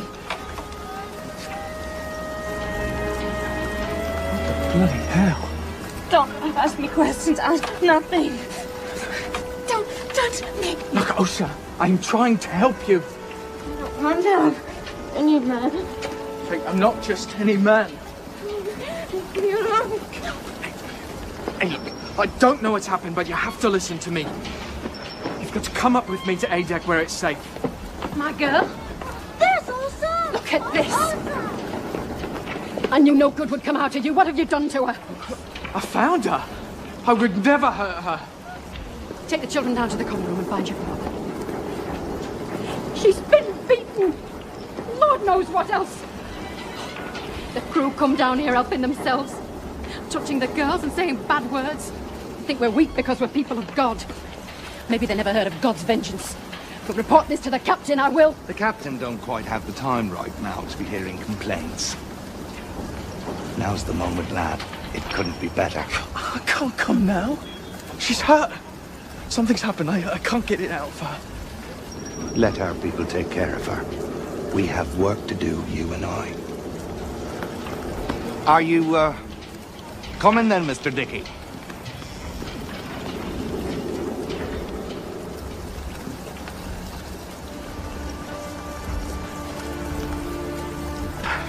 Get her in some warm clothes. Yes, I hold on you. Look, I'll be back. Just stay with the Jacks. Stay with them until I get back. Where do we go? What do we do? Do you people understand anything? Go to the common area and wait for instructions. Come on! Watch out for her. I'll be back. You can't count on him. Not a man like that. Oh, my God. You're locking it? Just trying to keep things orderly. Looks like they're loading up the lifeboats. I never imagined this in my wildest dreams.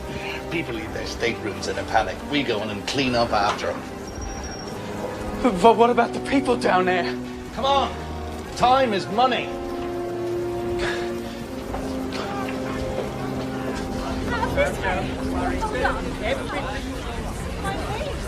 Captain Smith, I have a word with you, sir.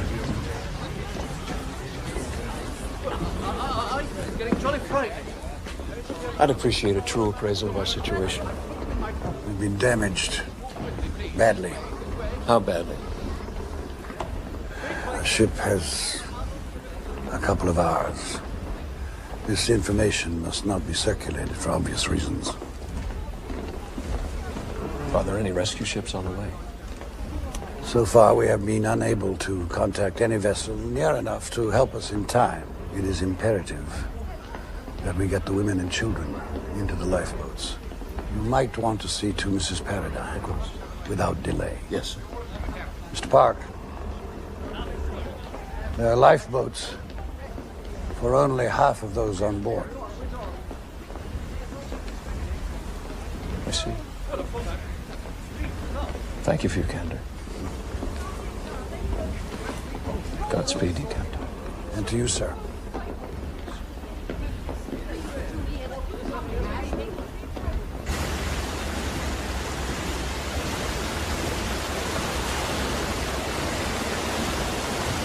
We'll see you later.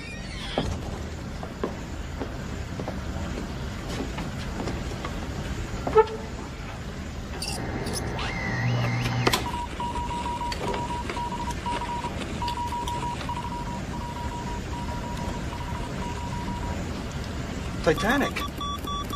Is that you? You ever get your traffic from Cape Race?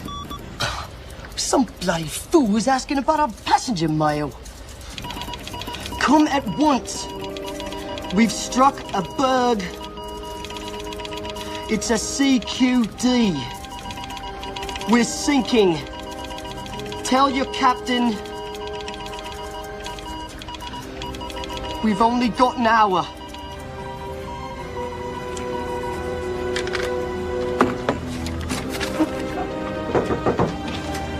What in the name of heaven? It's the Titanic, sir. She struck an iceberg. She'll sink within an hour.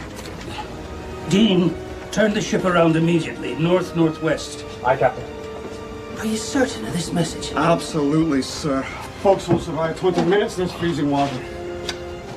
Send word to Captain Smith we're coming fast as we can. Even at full steam, it'll take 4 hours to reach her.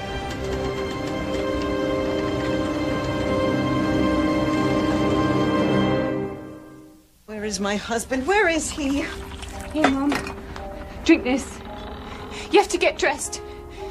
My babies. I can't put my babies into a lifeboat. It's freezing. It'll be fun. We'll get to go on a boat. Everyone up on deck, ma'am. I'm coming as fast as I can. Did you pack the children's things, Alice? The nappies and the warm leggings and the baby's milk cup and his teething ring? Don't be scared, Lorraine. We'll take some sugar water, all right? Some sugar water. There's no time, Mom. We have to go. I can't go without my husband. I'm not leaving without my husband. Alice? You get Lorraine, Mom. We're gonna drown. Wait! You must wait for my husband! Coming up, sir. Alice! Come back here! Come back here right now! You must have the cotton for Trevor's little ear, and you don't have the sugar water! Are we going to drown, Mommy? Oh, no, of course not. No, it's nothing but a drill. It's just some kind of a drill. Oh, my poor darling little girl. People, please listen to your instructions. This group will be in boat 4, and this group will be in boat 8. They will be ready momentarily. All right, yes. Important thing is to keep warm. Here, glad I grabbed these on the way up. Hey, put on that life vest. Doesn't do much for a lady's figure, but... Hey, no room for luggage, Buster. Leave everything. I even left a wad of money rolled up in a pair of French bloomers. And embroidered, but what the hell? Darling, you look so grave. Aren't there enough boats? No, they're taking the women and children first as a precautionary measure. Then I'll wait and go when you do. You have to get on with the other women. We'll be together in a few hours. In heaven or in hell. We'll be ready in just a moment. I want to know the truth. We have about an hour before this ship sinks. I'll take you to a lifeboat and find you later. In a few hours, we'll be having breakfast on some freighter. Is that a promise? Now, ladies and gentlemen, would you all please line up by the door and please keep order here. That is the main thing. Yes, come on, ladies.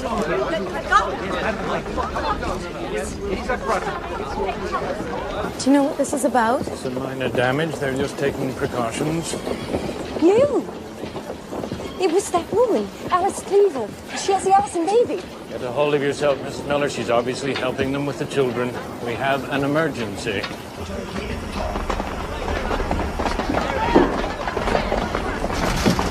Locked! The bloody locked us up down here! Where are all the bloody stewards? Go back! Go back the way we come!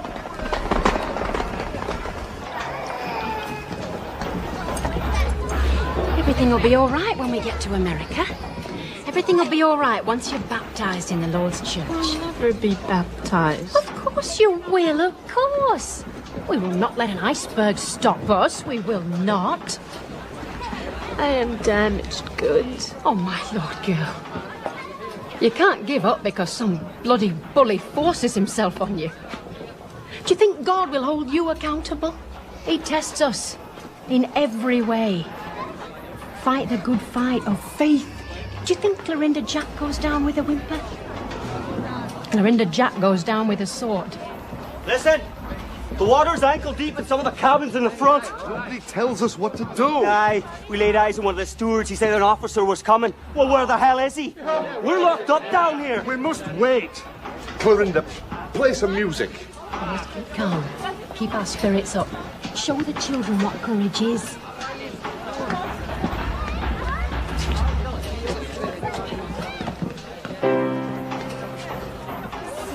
Like only yesterday, I sailed from out of Cork.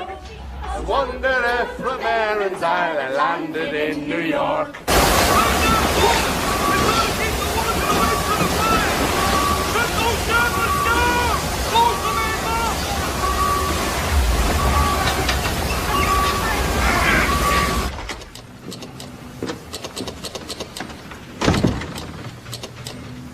Any response? No. The ship seems to have stopped for the night, like we have. Well, alert me of any changes. How are we resting on the chart room settee? Keep a lookout. You hear the old man? He'll want to know if she comes any closer. Just what I'd be longing to do, wake him up.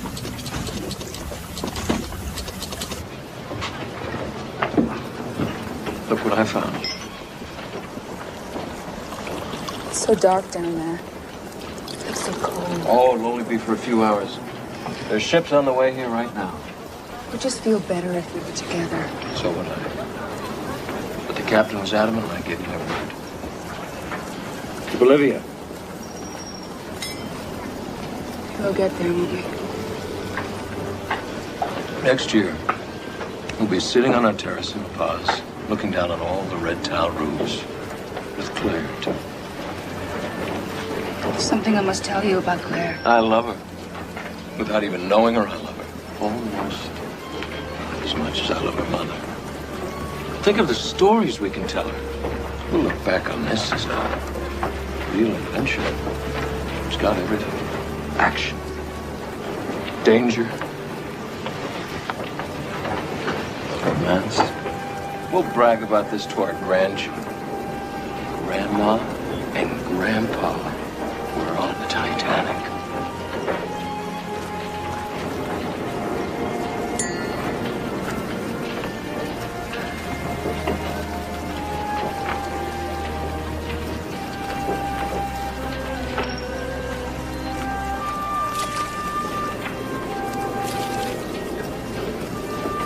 Move it, everybody. Move it along. Come on. Come on. We haven't got all day. That's it.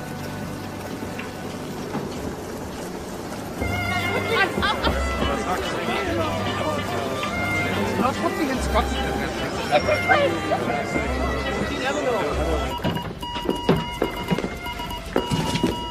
Isn't that lovely? Music to drown by. So what's the happy news from the bridge? Oh, it looks grim, Phillips. We're sinking by the head. Yeah, they'll start loading folks in the lifeboat soon.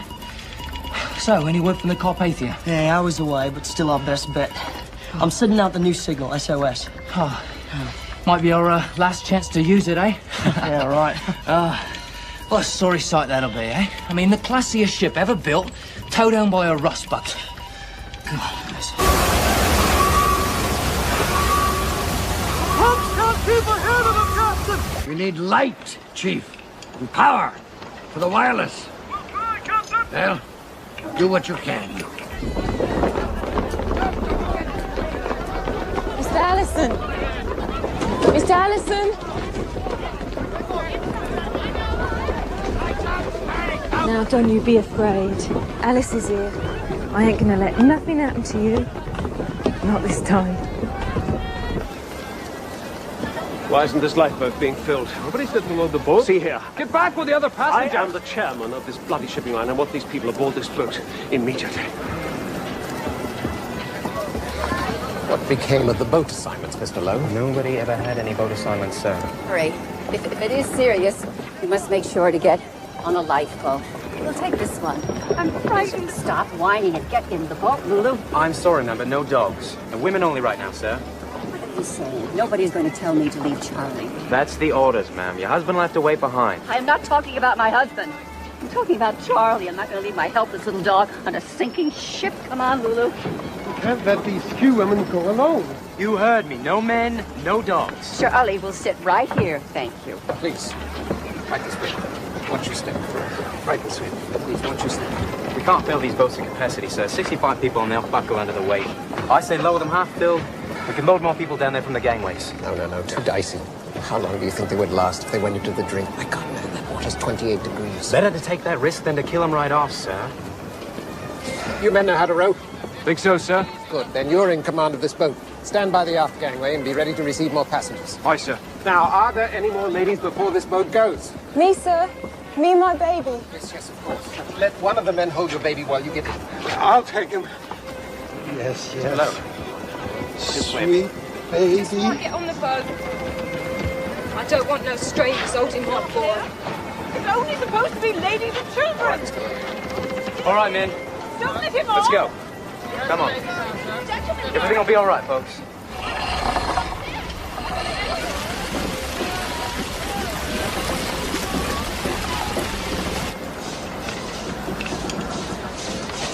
So we've spotted what looks like a steamer, maybe 10 miles off. Splendid. Has she acknowledged you? No, sir, not yet. Well, keep signaling.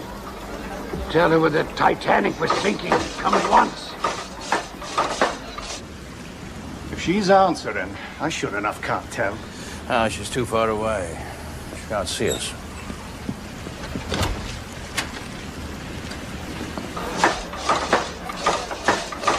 Any response, sir? No response. I thought I saw something, but it was only her masthead light flickering. Fire some rockets. Yes.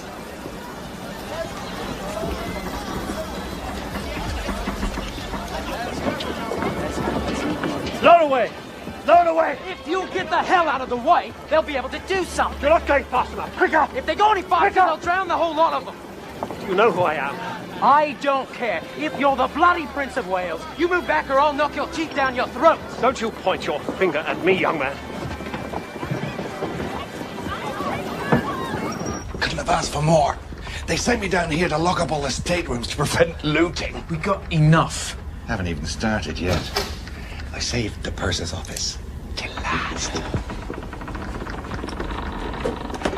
People won't have time to get stuff out of the safe. What about the people downstairs? I told them I'd be back. Plenty of time to be a hero, Sunshine. Plenty of time. Yeah, but all hell has broke loose. They're firing rockets. Ah, lovely. Key fit perfect. Fortune smiles. An act of God.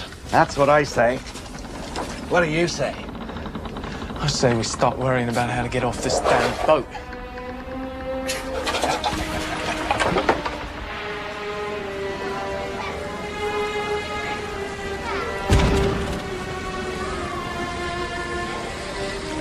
It's white.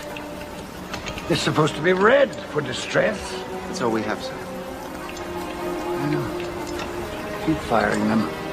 Every 5 or 6 minutes. There are only 7 left in the crate. Then fire them all. Until they're gone.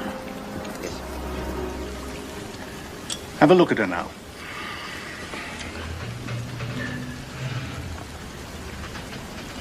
Another rocket.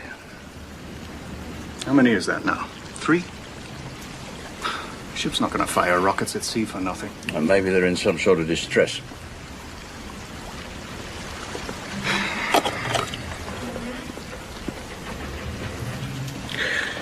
Thanks, mate. So kind of you.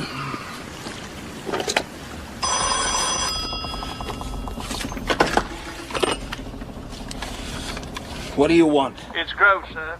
That ship's firing rockets. 3 so far. Are they private signals? He's asking if they're private signals. Fisherman's flares. No, just tell him the rockets are white. Captain, all we know is the rockets are white. Well, try the lamp again. If you get a reply, let me know. Yes.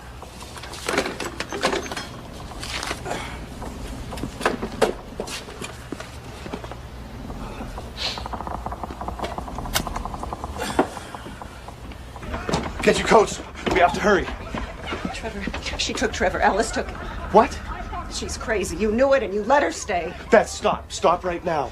Where did they go? Where did she take him? How should I know? She ran out in the hall and all those people, and I couldn't leave Lorraine, and I didn't know where you were. You just left us here. You let her take the baby? She grabbed him. I couldn't stop her. You weren't here. It's not my fault. We don't have time for this. Get your coats and go up to the boat deck. Where are you going? I'm going to find Trevor. I'll meet you up on the boat deck. Bess, you have to be strong now. We both must be strong. Oh, baby. I'll find him. I swear to God, I'll find him. All right, Lorraine, come on, come on. Come on. Everything will be all right, Mommy. Don't worry. Oh. Oh. Chief, we're going to lose another generator. Well, kept alone. Great, sir. Stop the fans! Anything non-essential! At all costs, lads! We've got to keep the lights and the Marconi going! Carry on, lads! Keep the water under that boiler! It's all wide open! Out of the question. Lock the guns back in the safe. I can't have you shooting my passengers. You'd rather they drown? That's quite enough, sir. We've too few men to control a mob. Should it come to that. Just keep in mind that a number of our passengers are very influential people. Just remember that. I can't be responsible.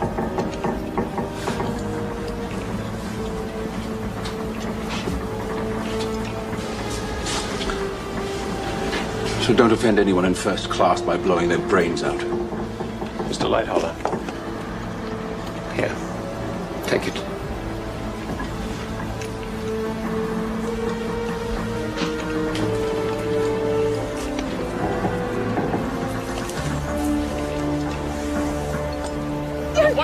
That's it. Sit down, please.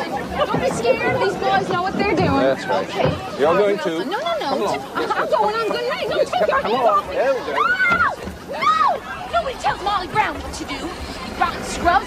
Captain Smith's gonna hear about this. Still. Oh, you shut up. Stand alongside. We're ready to take on additional passengers.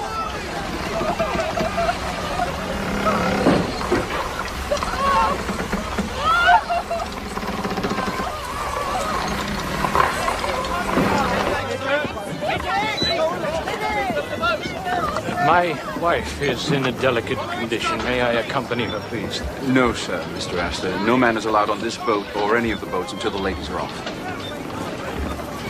The number of the boat, so I can look for her later. 4, sir. Don't make me leave you. Nonsense. I'll be on a later boat. Don't worry.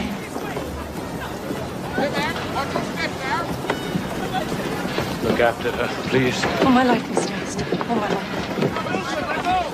life. The boy cannot go. Of course he can go. He's only 13. Lost. No more boys. Here. No. Here, Sophia. Take it. You'll need it. Ida, take your place. We've been living together for many years. Where you go, I go. I don't think anyone would object to an old gentleman like Mr. Strauss going with his wife. I won't go before the other men.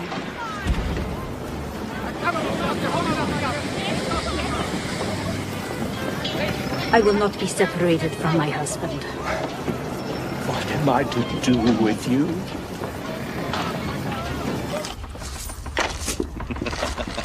Will you look at this?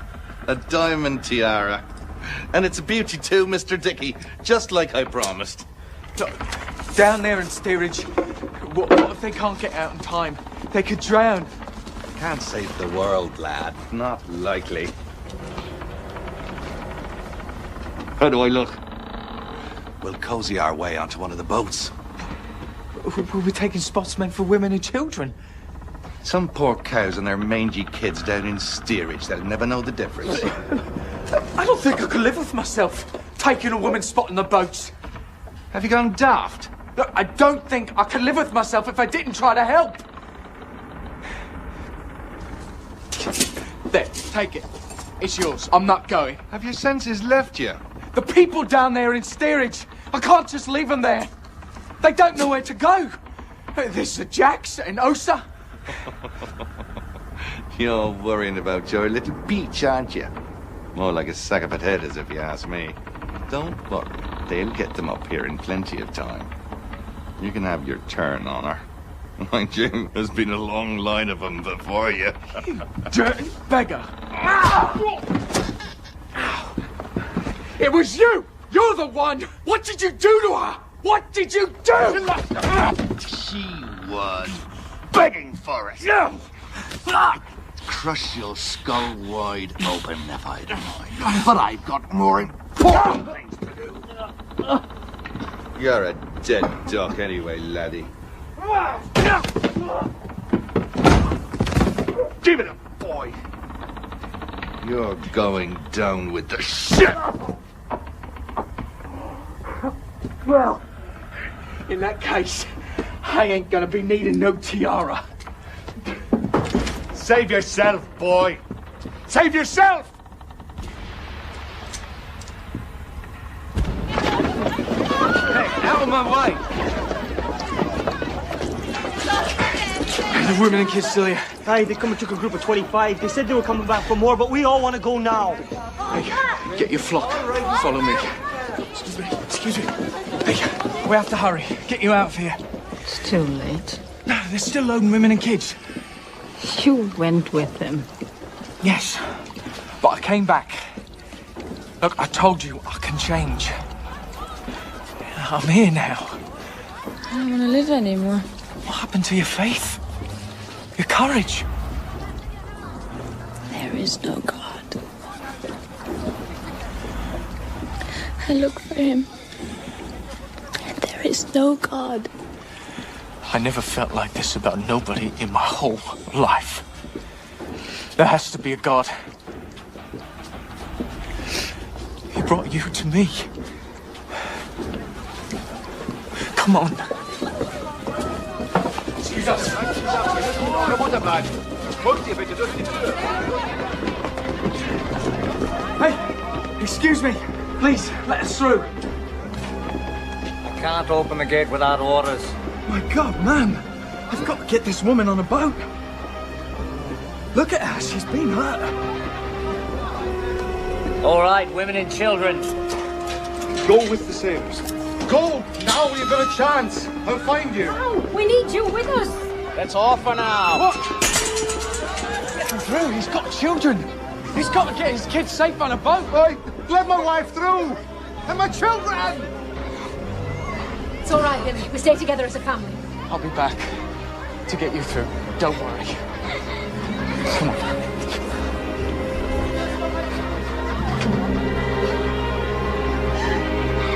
Let us through! You have a peach orchard in Minnesota. You have your whole family from Denmark. I bet you even become a nurse. Go on. Careful with her.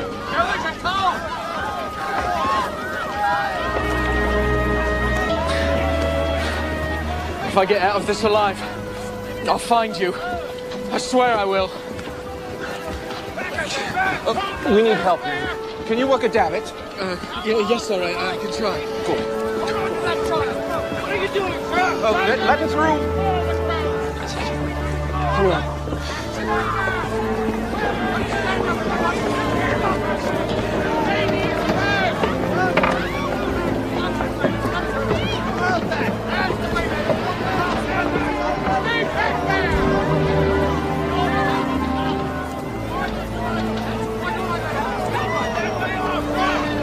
There's nothing but women and children in this boat. Mr. Lowe, take it all. No, sir, not me. Get into the blasted boat. That's where you need it most right now. But, sir, that's an order. Oh, I'm an excellent swimmer, remember? When I can't go without you. Yes, you can. One foot in front of the other. Think of it. Tell me about her again. She's smart, very smart. Tell me about her horse. It's an Indian paint. She calls him Patch. When I'm trying, honestly, I am. Keep moving. Coming through. We don't have much time. Go, just get into the boat. When I can't leave you. You couldn't abandon your daughter. We both knew that deep down. We had a few days. That's all it was. Please don't say that. Now, you must go now. Get into the boat.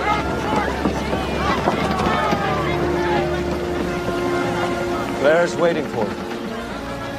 When she's yours. Claire is our daughter.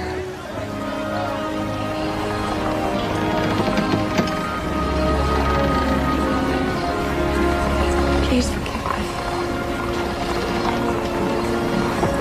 I love you.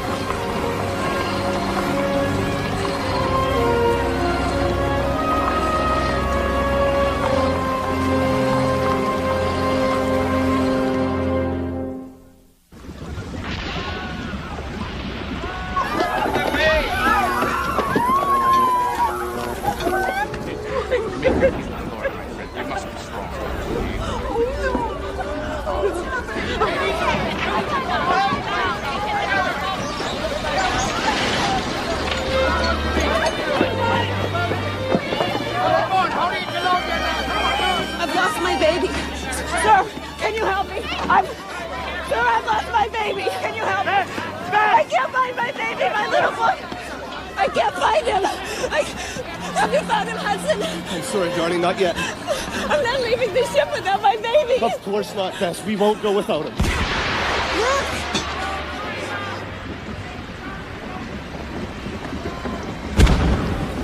Look at the lights. Pretty lights.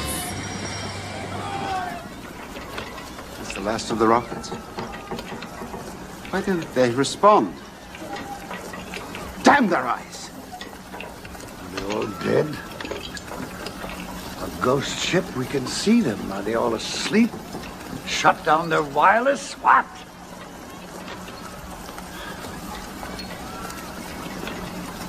Never mind anymore. Go help with the boats.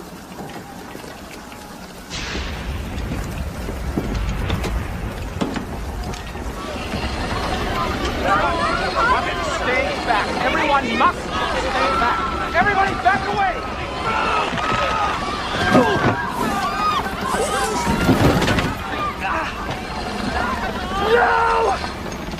You'll bloody sink! I've got to get back! The jack!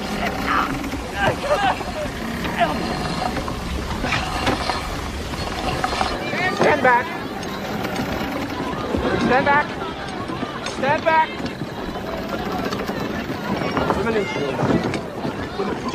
Women and ladies. Any more ladies? Come on, keep it over the roof. Hurry, come on. Let him through. Che succede? Devi andare sola. No, papà, no! Devi venire con me. Non ti voglio lasciare, non ti voglio lasciare. Vai, figlio, vai, bravo. Vai, ciao, bella, ciao. Ti amo. Ti amo, caro, ti amo. Can't let the father go. No.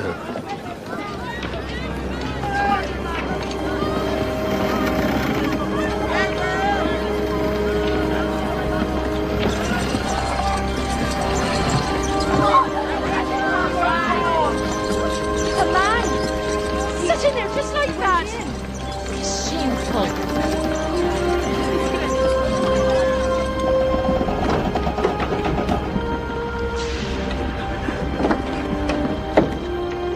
Where's my baby? There's no more time. We have to leave. There's water coming up the stairway. I can't leave without him. Bess, listen to me. We have to get Lorraine on a lifeboat. Do you understand? We will stay and look for Trevor, but we must get Lorraine on a lifeboat. Oh, yes. Of course. We must get Lorraine on a lifeboat. Move away! Move away!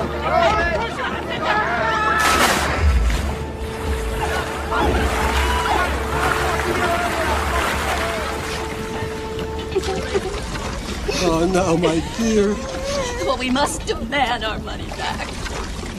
Absolutely. Every penny.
steam into the engines. We must go faster.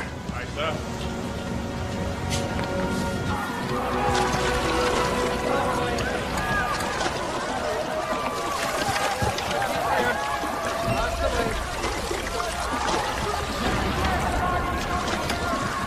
They told us to wait near the ship for survivors. When the ship goes down, she'll take everything with her. Those people. The Jags. We still have room on this boat. Trust me, man, we'll go back, all right? We just have to wait a bit until things calm down. There could be hundreds of people trying to get on this little boat. We'll end up saving nobody. We can't leave all those people.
Try and save yourselves. There is a line often quoted in the newspapers. God himself cannot sink this ship. But she was appropriately named. The Titans dared to challenge the gods, and for their arrogance, they were cast down into hell.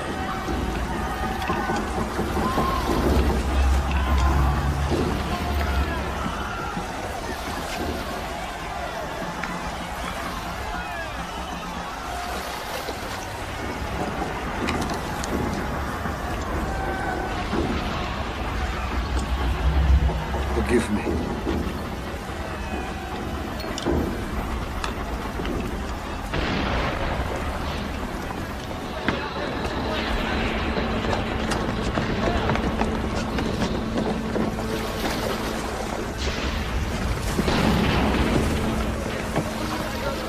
Papa, where's our boat? We'll ask the man that very thing now, won't we? It's frightfully cold. Now we must keep buttoned up and stay close together. What have I done? It is a cruel joke. To have left our lives in Dorchester for this? We've never shrunk from danger or hardship. We've always met it head on. You're a good man, Black Billy Jack. You're honest. You're hard-working as the day is long. And you can be tender too, and I love you for it.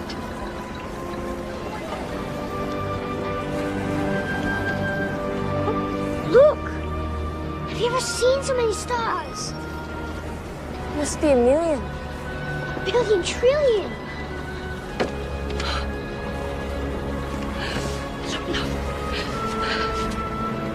Our Father, who art in heaven, hallowed be thy name. Thy kingdom come, thy will be done, on earth as it is in heaven.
Now.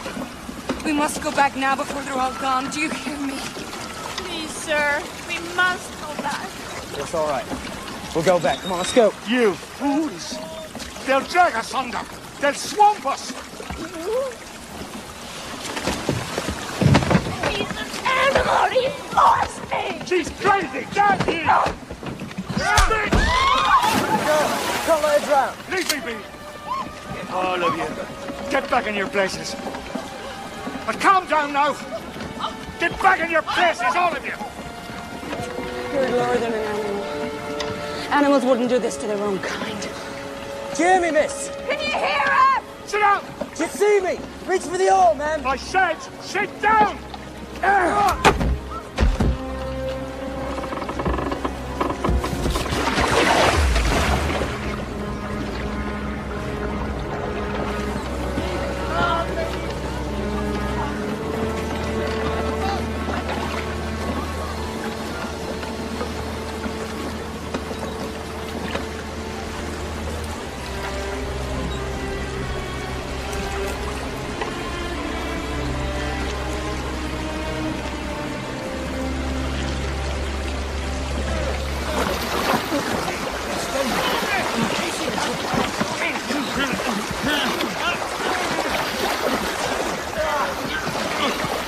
Jack Phillips! Wireless operator! Anyone see Phillips? We've got to paddle away before it crosses under.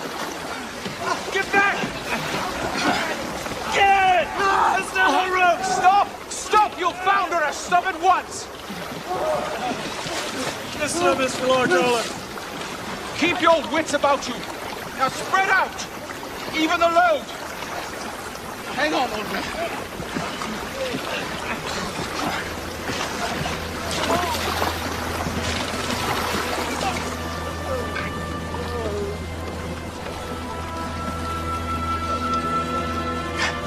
Who is it? Somebody in the water. They're all around us. Take one and we got them all. Too many here as it is. We'll go under. Oh, sir. Help me here. Help me get her in the boat. Oh, it's through. Take hold on, sir. Take hold of my hand. I'll bring you in. Never fear. I got you.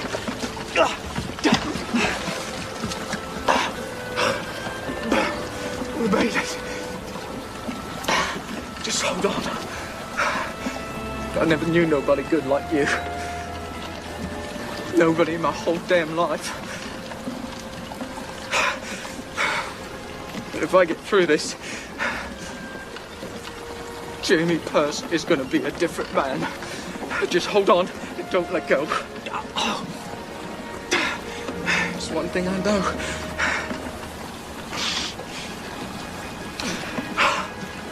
I love you. You're blooming out of your head, mate. You're blooming out of your head.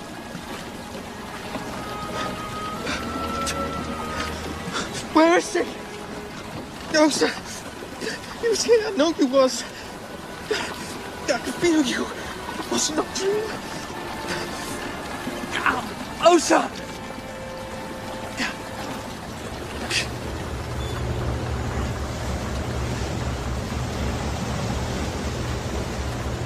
So, how do you think it happened to them? I would not venture a guess. E.J. Smith is the finest master in these waters. Maybe nobody can master the sea. Ice ahead. Take us round at my direction. Aye, sir, in your direction. How long can they last in that cold water? Not long. A few minutes, perhaps. An easy death.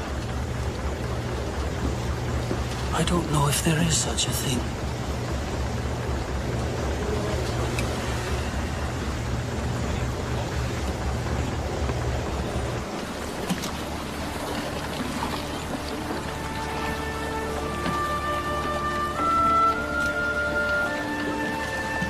Over there, I think I hear someone. Where?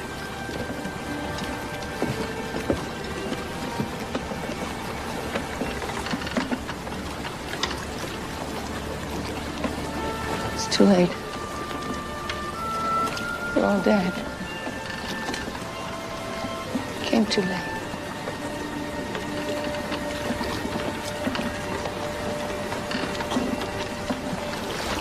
Everyone carefully lean your weight to counter the swell. Keep it balanced and stay alert.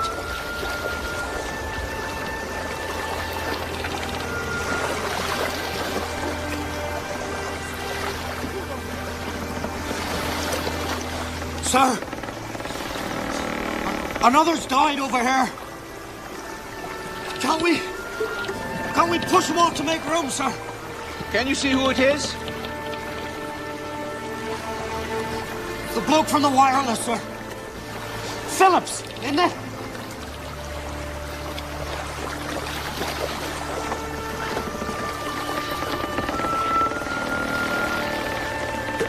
You only want to see the world, sir? Cover him with something. And see if you can't keep him with us.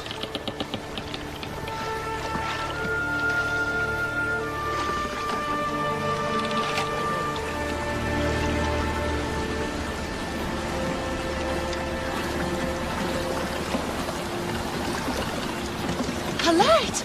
Pipe down. Nothing but a shooting star. Oh, Pucky, it's a flare. Look! Another one! It's a ship! Come on.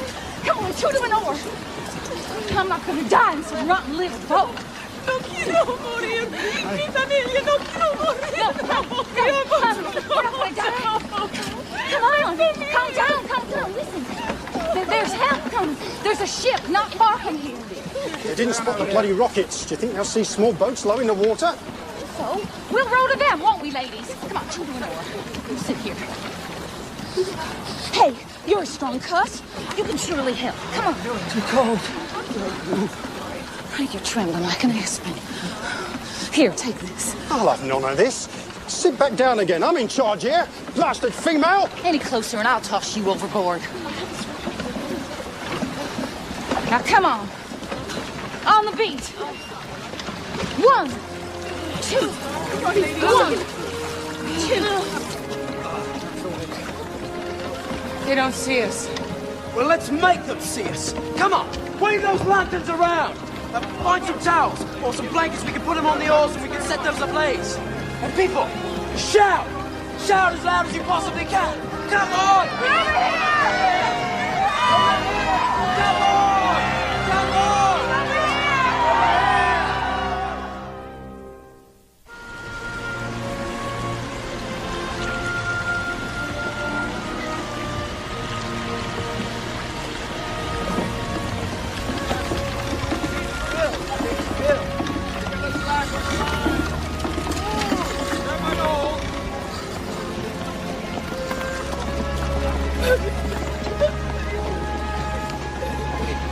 This is your baby mum. Of course. What do you think? What is your name? Jane.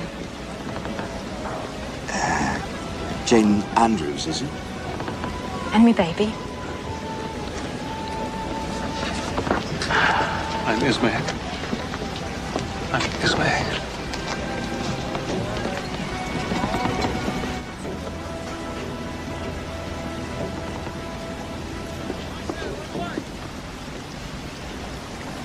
This is the RMS Carpathia. I'm Captain Arthur Rostron. 5th Officer Lowe, sir. My ship foundered at 2:40 this AM.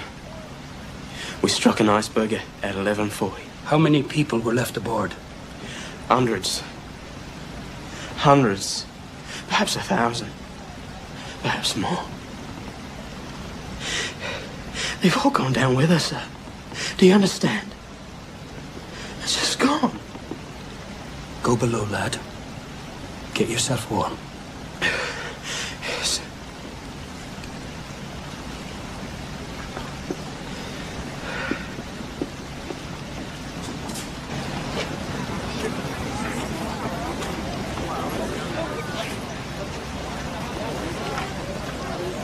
I'm Ismay. Yes, sir. The crew will take you below, get you some soup, something hot to drink. I do not want anything. Please. I'd be much happier if you just left me. Get me to a room where I can be quiet. I wish you would. Mr. Stevenson, take Mr. Ismay to my quarters.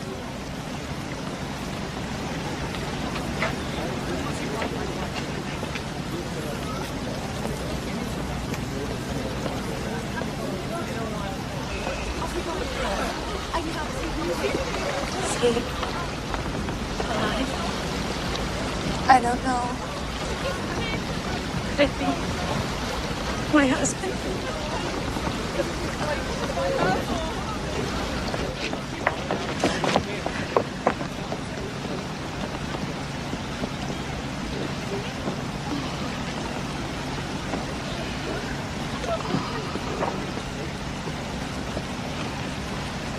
This is Wynn Park.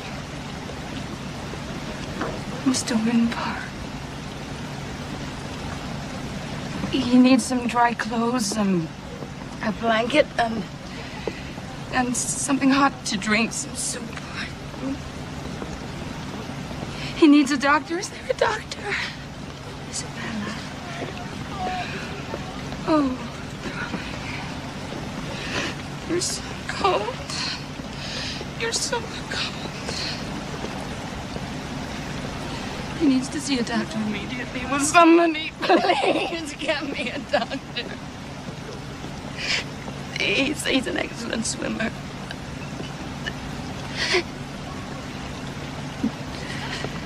He said he'd get to me no matter what happened, and he did. Madam, I'm afraid. Please, don't say it. Because I don't want to hear it. Into the past. And I sit on our terrace and look down on the red-tiled roof. When? Just breathe, darling. Just show them you can breathe, darling. Just breathe. Just breathe for me. Just for me. Please, Mom, let me help you. No. Please let me go. He needs me. Isabella, there's nothing you can do, anybody can do. Mr. Park is gone. He's gone.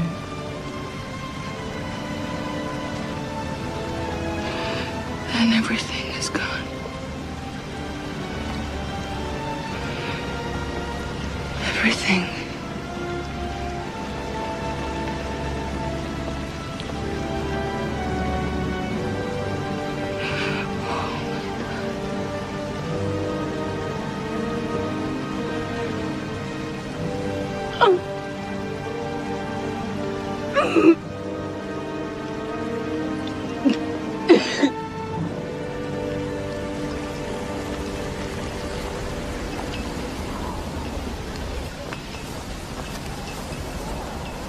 We won't find anyone still alive out there. Plot a course for New York. The women on deck, have the crew take them below. As soon as we depart, they're going to realize they're widows. Yes, sir.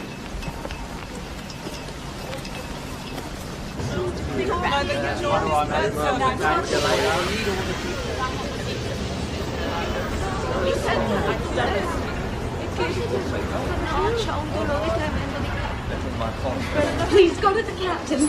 Tell him the ship can't leave yet. Madam. You don't understand. My husband is still out there.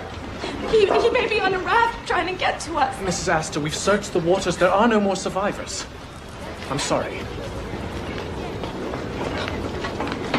Isabella. $300,000. Securities. My entire Paris wardrobe.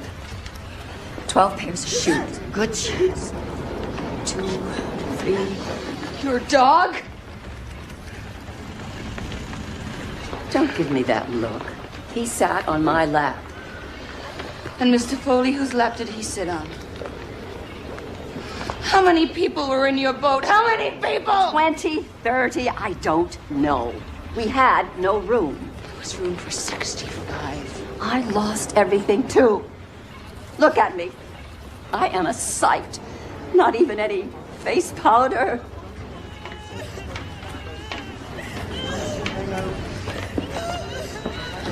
What about you? A healthy young man like you, whose seat did you take?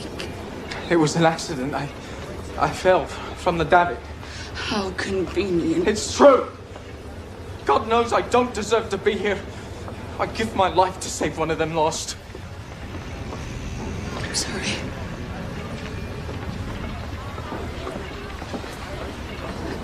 I don't deserve to be here either. Excuse me, have you seen this girl? Excuse me, I'm looking for this... I'm looking for this girl. Åsa Ludvigsen, Danish. The Jack family. Have you seen any of them? I'm looking for this girl. Long blonde hair. Oh, I'm sorry, I can't help you.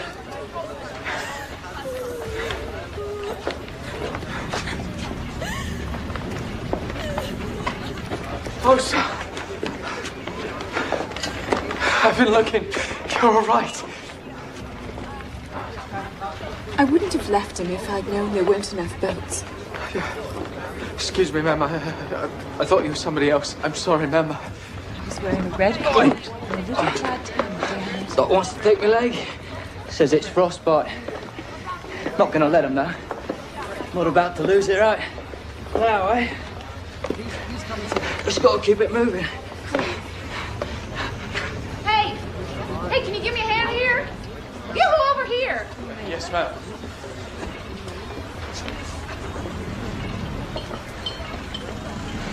Gotta get some soup into this gal, or she's never gonna make it. Here, come on. Hold her up for me. Åsa, is it you?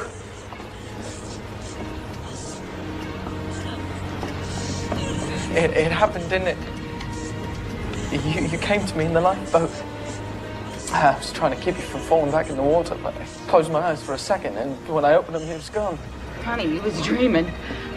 She was pushed out of the boat. Mrs. Paradine and Officer Lowe pulled her out of the drink.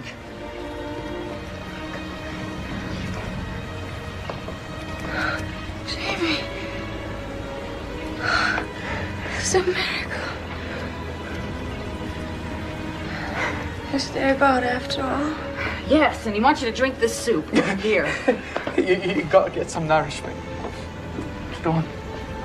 The Jacks? I haven't found them yet. Not even the children? Not even the children. All those people. They're gone. Good people. And look at me. Common thief. Why am I still here? What kind of God would permit that? What's the reason? Maybe there's not such a thing as a reason. Accepted. A gift.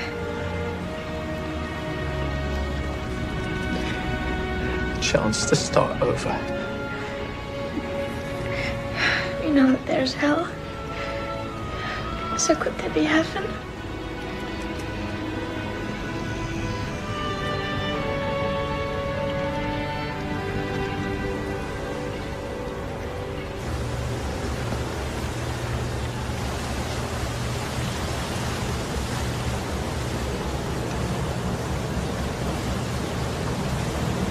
Mrs. Paradine, you must come down below. It's cold. The ocean's so big, isn't it? And it makes one feel so small, so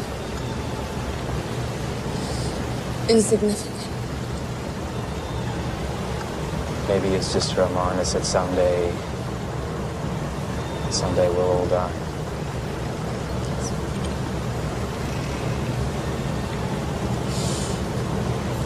Ship of widows. It's good, Mama, that we don't know how things is going to end in the beginning. Oh, we'd never make the journeys that we were meant to take in this life. The journeys that make us who we are. good man, Officer. I guess what I want to say is that I think you're a good sailor. And I thank you.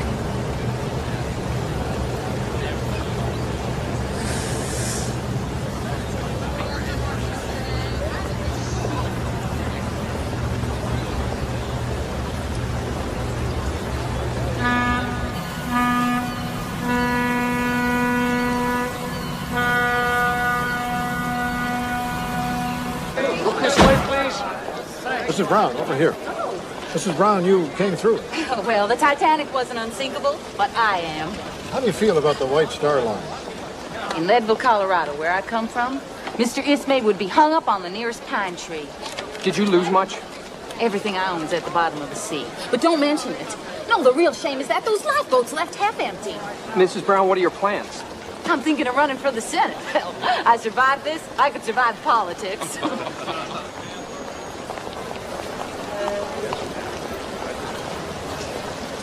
It's clear that John's sons won't be coming for me.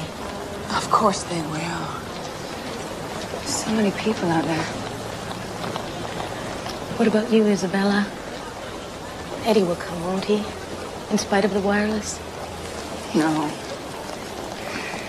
No, he's a very proud man. I was going to set the world straight. And I only succeeded in hurting 2 more people. My husband and my little girl. He'll let you see Claire, won't he? I don't want to think about that. I guess I'm at his mercy.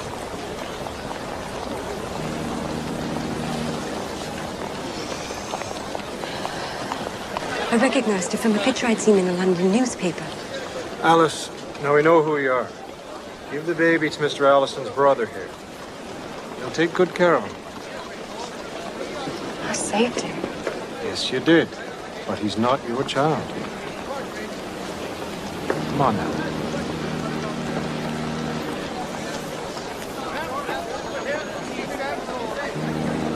This way, Alice. You risked your life to save this baby, is that right?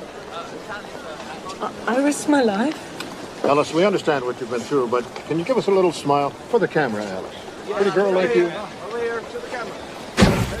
You're a real hero, Alice. Am I? Your courageous story is going to be in papers all over the country. Is that so? Have you anything to say to the people of America?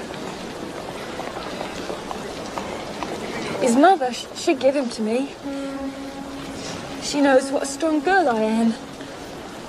And the ship was going down, and there was pools of water rushing down the hallway. She knows she can trust me to get him safe. I saved him.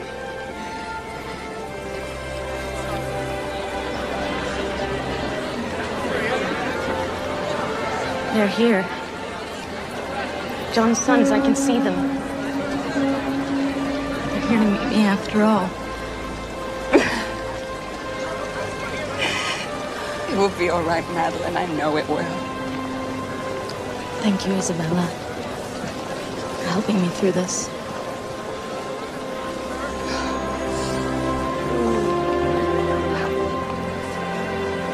Goodbye, Madeline.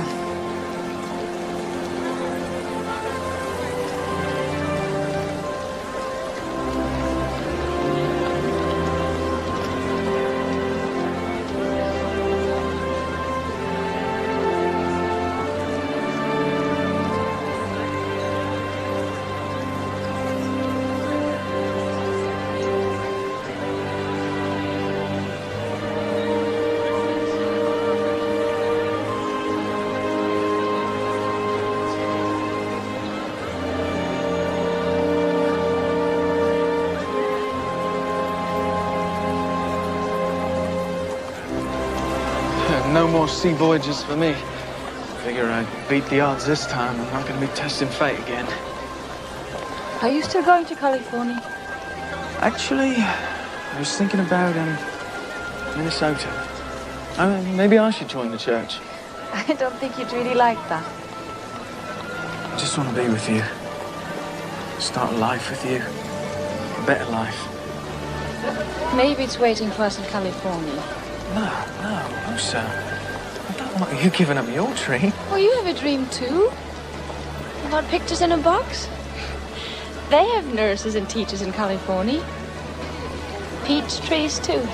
And oranges. Oranges as big as grapefruits. They were grown in our own backyard. I'll pick one for you every morning for breakfast. How's that? Mama! Mama, over here! Mama! Excuse me, my darling. Mama! Oh, my God. Oh, my baby. Oh, my God. Oh, my beautiful little girl. I love you. Oh. Thank God you're home safe. Thank God. Eddie, the wireless. I'm sorry. What wireless? I sent you a wireless. I have to explain. I forgot any wireless. Anyway, it doesn't matter. Nothing else matters except you're home.